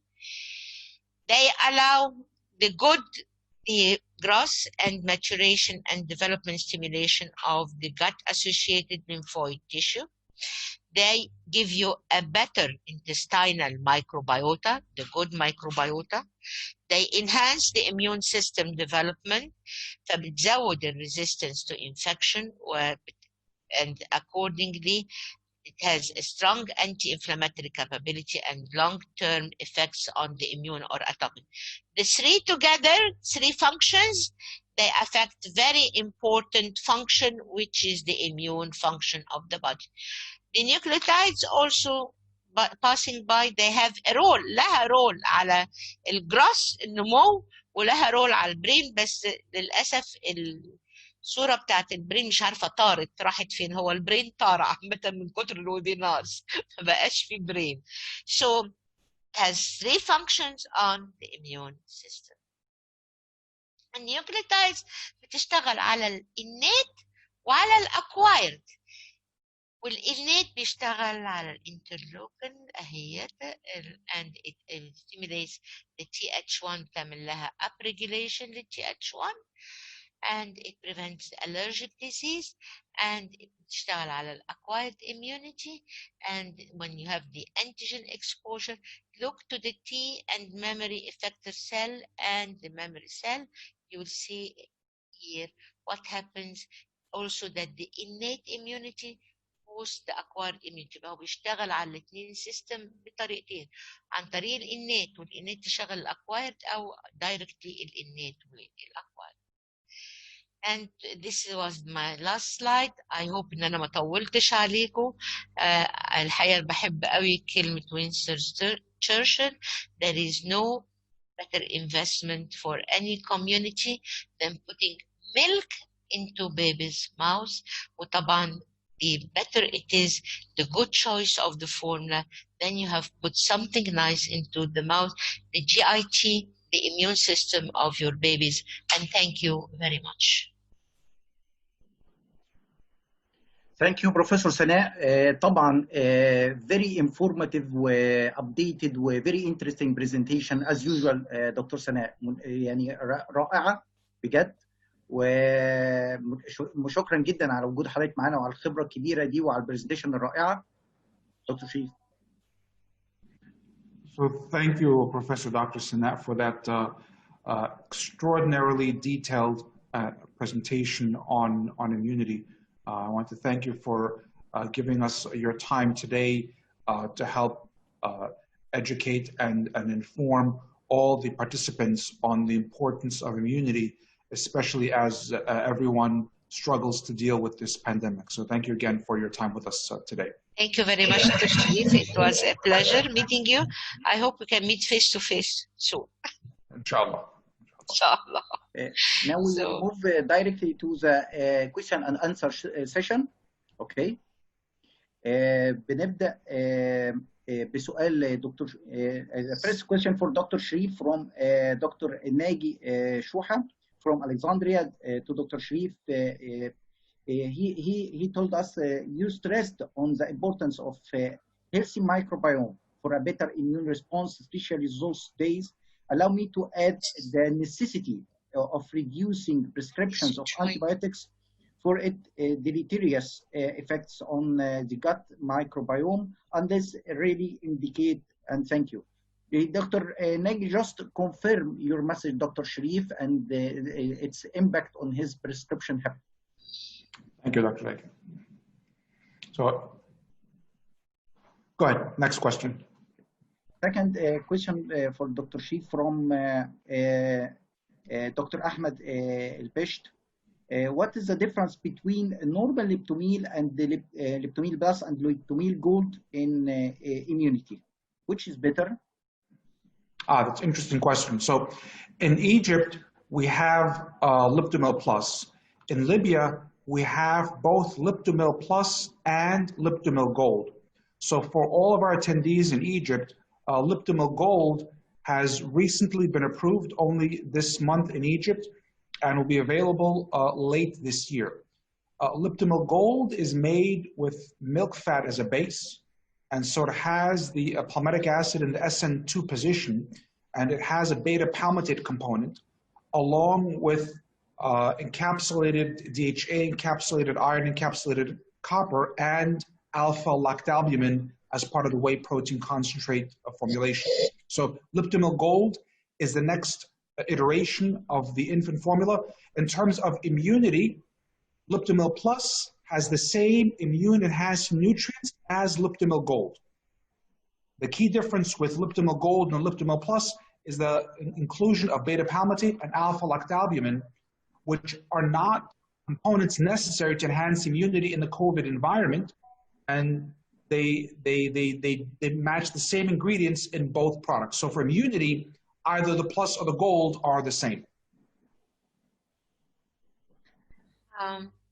I think the beta palmitate at the position 2 We also give a chance for much better absorption of calcium, no saponification. Yep. And the alpha-lactalbumin, it's an add-on, another add-on for the immunity. Okay, thank you, Dr. Sanaa. Third question for Dr. Shree from Dr. Osama Henigel. Is vitamin D enough in Leptomil Plus, or I can give vitamin D drops 400 international units? I mean, I can tell you in our formulation, we have 40 international units per 100 cc. And for the infant, if they feed according to the normal schedule, they should have enough to reach the recommended daily allowance of the 400 units. But of course, the assumption is that infants get sufficient sunlight. And as we know, probably 70% of the population of the world is deficient in vitamin D because people don't spend enough time getting sufficient sunlight. So I'll ask Dr. Sanaa to give us her insights on that as well. I think what you are saying is very true. Mothers are working, so most infants are either in the in the حضانات اسمها ايه؟ incubator. لا مش في الانكيبيتر، لا في الحضانات اللي هي اوكي بري سكولز اند في البري سكولز والحاجات دهيت. يس كي جي nursery مش عارفه الكلمه طارت مني. in the nursery or with the grandmothers طبعا. and plus definitely حضرتك احنا دلوقتي الموضه ان الامهات بتستعمل البيبي sun block which is deleterious because it blocks the sun completely from the sun rays from doing any vitamin D through the skin, or when they have the chance to be exposed هما بيطيروها الحمد لله. Plus the fact حضرتك ان في افريكا احنا من ضمنها والبلاد بتاعت افريكا في عندنا genetic predisposition to the resistance of the vitamin D, and this has been documented by many studies which are published. So the supplementation is very important. جريت. السؤال اللي جاي لدكتور سناء من دكتور علي غريبه. هو بيسال دكتور سناء ممكن ينتفي يجيله develop allergy from breast milk؟ ممكن ايه؟ اي طفل can develop allergy from breast milk؟ لا, it is very difficult. What happens is that the child هو بيجيله الالرجي من الاكل اللي الام كلته ونزل في البريست ميلك، لكن مش من الميلك بتاع البريست ميلك. يعني لان we have to know that everything passes through the breast milk in variable amounts طبعا، لكن everything passes through it. زي ما بنيجي when we manage the cow milk protein allergic children, when they are breastfed we do not stop the breastfeeding. we just احنا بنمنع الام انها تاخد حاجات فيها منتجات البان بقري او البان اي ماميليان، اي البان حيوانيه، لان كلها ماميليان اساسيات، وما بتاكلش كل الكومبوننتس فيهم لبن وبتكمل رضاعه. ف there is no allergy to the breast milk so ever, never. تمام دكتور سناء. and دكتور علي غريبة continue his question to Dr. Sharif. Which type of formula can be given to baby with cow's milk allergy? So of course, infants with a diagnosed cow milk protein allergy should only be given either extensively hydrolyzed or amino acid formula. We have our HA formula, the partially hydrolyzed, which is to prevent cow milk protein allergy in infants at risk. But once the diagnosis is made, they can only use extensively hydrolyzed or amino acid formula. I'll let Dr. Sanaa follow up with that. Yes, I do agree with you quite very, I do agree very well. الحقيقة إن extensively hydrolyzed formulas, they are maybe they can give you a good result. with ديت كانت discussion بيني وبين Vander Plus اللي هو the father of allergy in Europe عن الامينو acid formulas and the extensively hydrolyzed. The extensively هو he said that they use the extensively hydrolyzed because more لأن دي حاجات financial لأن الأمينو acid formulas are very expensive. لكن when you are coming to treatment, a real treatment, you need to have four diagnoses. You cannot try the extensively hydrolyzed formula. Infants with eosinophilic esophagitis, with FIPS, and those with multiple food allergy, and anything which has to deal with the complications of the cow milk allergy, or when the extensively hydrolyzed formula fails. And still the extensively hydrolyzed formula فيها cow milk هو it is يعني هي اتكسر بكميات صغيرة جدا جدا جدا لكن still في cow milk protein. So not all children can cope with it. It is different from the partially hydrolyzed. The partially hydrolyzed is mainly protective, and in Europe دلوقتي بقى لهم سنين not now يعني they start with the partially hydrolyzed to all SIBs of infants who have been diagnosed as cow milk allergy. And they do not go to a normal formula or full formula, they go to the partially hydrolyzed immediately. The first choice formula. If there is something, they shift it to the extensively hydrolyzed or to the amino acids. تمام دكتور سناء. في كان بروفيسور وائل بحبح بعت لحضرتك تحياته وشكره على البرزنتيشن، وانا طبعا باسم شركه ليبتس واسره ليبتس كلها بقول لحضرتك دكتور وائل الف حمد لله على السلامه. وده النهارده عيد بصراحه ان هو معانا، وربنا يديم عليك نعمه الصحه والعافيه ان شاء الله. الحمد لله على السلامه. ده كان هيعمل الويبينار ده من الصبح عشان اسمع خبر الجميل ده. دكتور سناء السؤال الجاي لحضرتك عن الجات لانج باثواي والكوفيد دايريا with living virus or toxins، يعني الدايريا اللي بتبقى مع الكوفيد 19 نتيجه الفيروس نفسه ولا التوكسينز عن طريق الجات لانج باثواي. هل ده معنى كده ان الانفكشن كان بي باي oral route and thanks؟ ايوه through the saliva. ده ورجعنا للسلايد حضرتك هتلاقي ان عن طريق السلايفا دخلت الى it passed، طبعا هتروح عن الليمف والبلاد وهتروح all organs of the body، طبعا هتروح الجي اي تي، والا لو ما كانش راحت الجي اي تي ما كانتش عملت لي السيفير دايريا والديستربنس اللي فيه.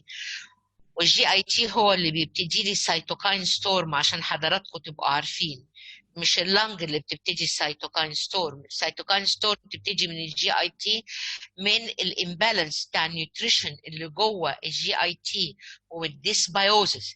يعني I have too much sugars, I have a dysbiosis، الاثنين مع بعض هيبتدوا يدوني السايتوكاين ستورم اللي هي هتروح تعمل افكشن لللنج، تضربها وتعمل لي سيفير افكشن ايه الاكيوت ريسبيراتوري ديستريس سيندروم.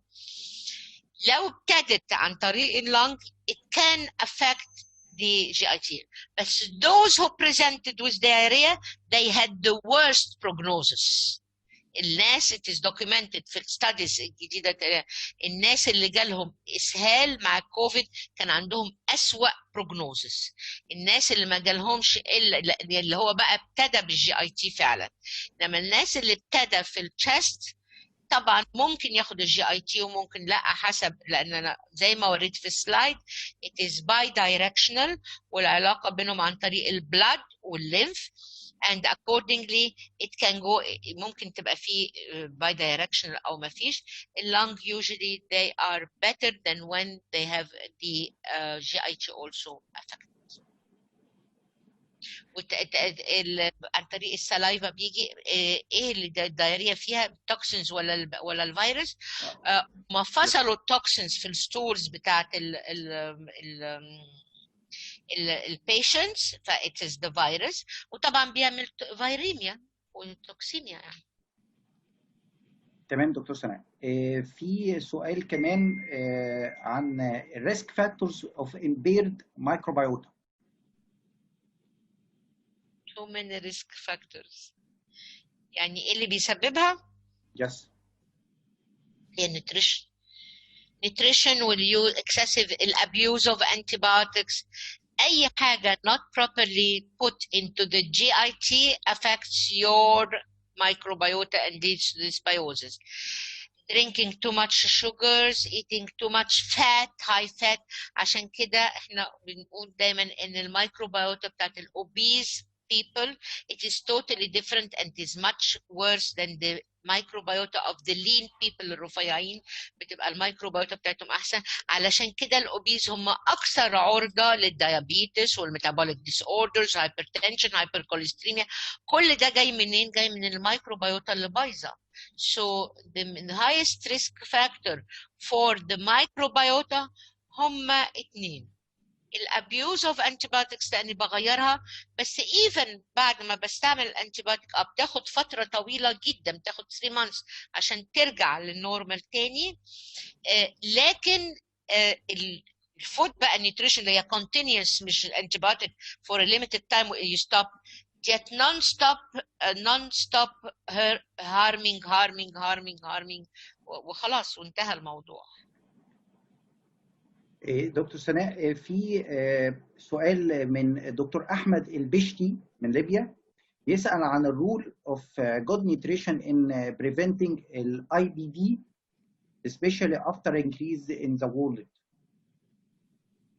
لا، هو prevention good nutrition prevents everything. IBD مش I cannot prevent it.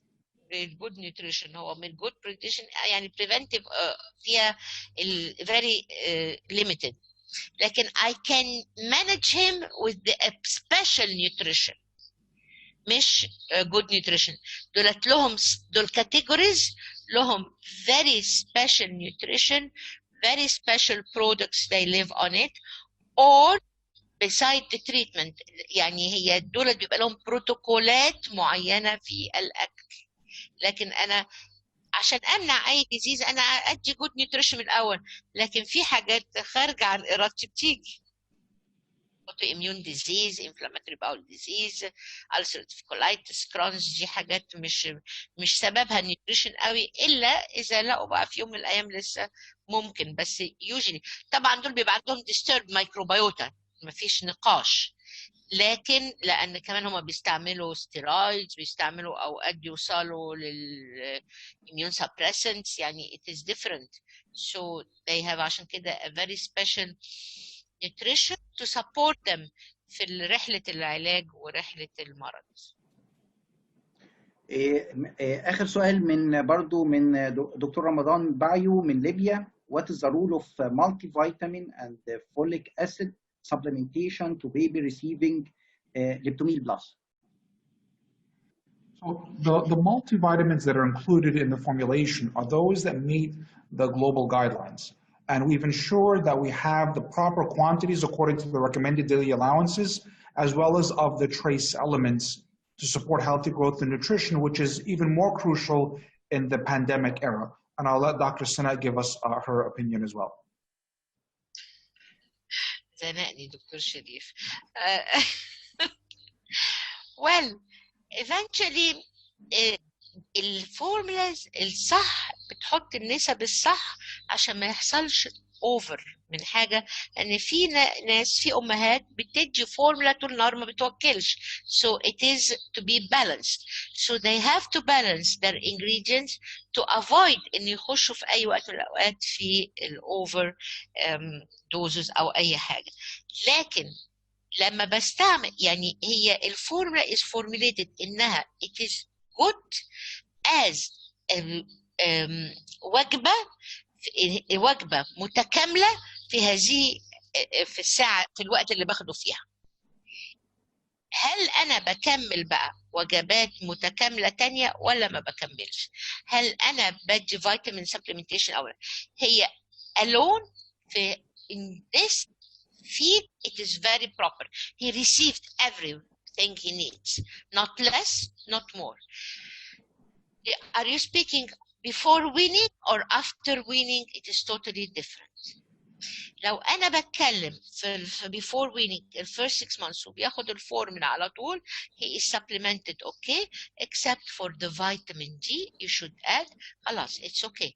But after the weaning you have to supplement, لأن هنا بتقل عدد الطلعات اللي بتتاخد لأني دخلت foods I'm not sure whether your food is proper or not, nutritionally well balanced, with enough energy, with enough iron, with enough vitamin D, with enough trace elements, whatever they are, folic acid.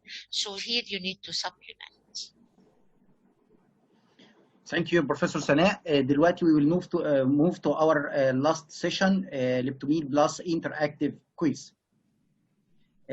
قبل ما نبدأ الكويز احنا بس هنوضح بس ازاي هنعمل الكويز. دكتور شريف will share now the quiz presentation. هيطلع طبعا السؤال وهيطلع بعده اجابات سواء 4 اجابات او اجابتين مثلا true or false. بعدها هيطلع لحضراتكم حاجه اسمها البول من الزوم ويبينار زي الكيباد كده اللي احنا كنا بنجاوب بيها الفوتنج. Can I share in the quiz؟ عايزه اقول له can I share in the quiz؟ يا فندم تشرفنا طبعا. ادوني جايزه ايه؟ ادوني جايزه ايه؟ فكده خلاص الهديه كده يعني اتحسبت يا فندم. لا حول الله يا ربي. طيب مش داخله.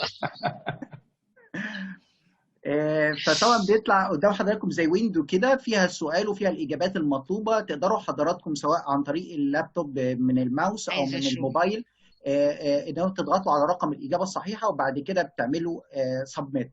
وبعد كده بنشير لحضراتكم الريزلت ان كام واحد جاوب الاجابه الاولى والثانيه وكده. وبنكمل باقي الاسئله بنفس الطريقه. بعد طبعا احنا ان شاء الله بعد الكويز احنا بنجمع من الزوم ويبينار السكور ريبورت ونشوف اعلى سكورز ودول اللي هم هيبقوا الفايف وينرز اللي معانا ان شاء الله. فممكن نبدا دلوقتي مع دكتور شريف. we'll start now our Leptomil Plus interactive quiz. So now the quiz, for those of you that have joined in these sessions before, you see it's quite interactive. The answers are part of the presentations that were presented, and we have a shorter version for our quiz this evening. And so the first question will come up here. Nucleotides in Leptomil Plus modulate the immune response against infection through maturation, activation, and proliferation of lymphocytes, enhancing macrophage phagocytosis, stimulation of the growth of beneficial bacteria, or all of the above. So now you simply select the number that corresponds to what you believe is the correct answer. There are 10 seconds to answer, and then we will share with you the answer and how everyone did. And so the correct answer is all of the above. And so here, 97% of you received, selected the correct answer, which is number 4, all of the above. Okay. Move on to the next question.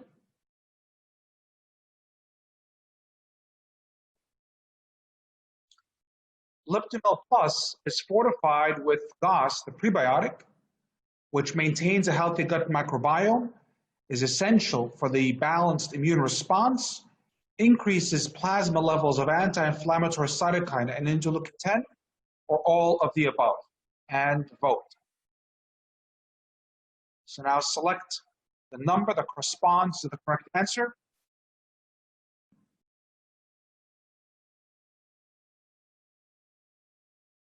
We see here the participants are rapidly selecting their answers. The correct answer is number 4, all of the above. And so here, 89% selected the correct answer. It does maintain the healthy gut microbiome, but it's also essential for the proper immune response and to modulate the levels of the inflammatory cytokines. Next question. Liptomil Plus is fortified with many important immune-boosting nutrients such as vitamin D, vitamin C, zinc, or all of the above. And vote.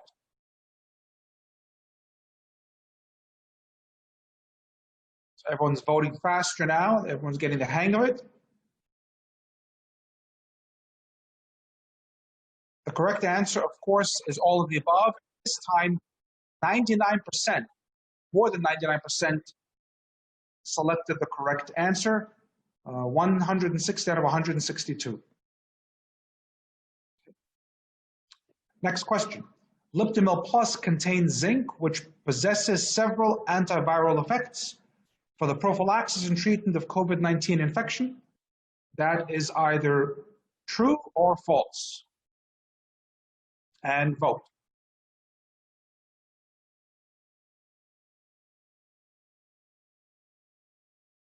The answer here, of course, is true.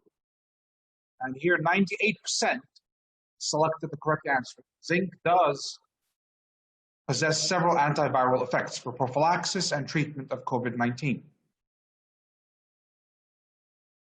Vitamin C in Liptomil Plus plays a protective role, especially in COVID-19 infection, by supporting white blood cell migration to the sites of infection, phagocytosis, antibody production, or all of the above. And vote.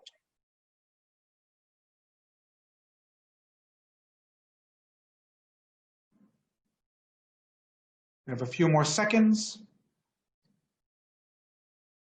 And the answer, of course, is all of the above. 98% of you selected the correct answer.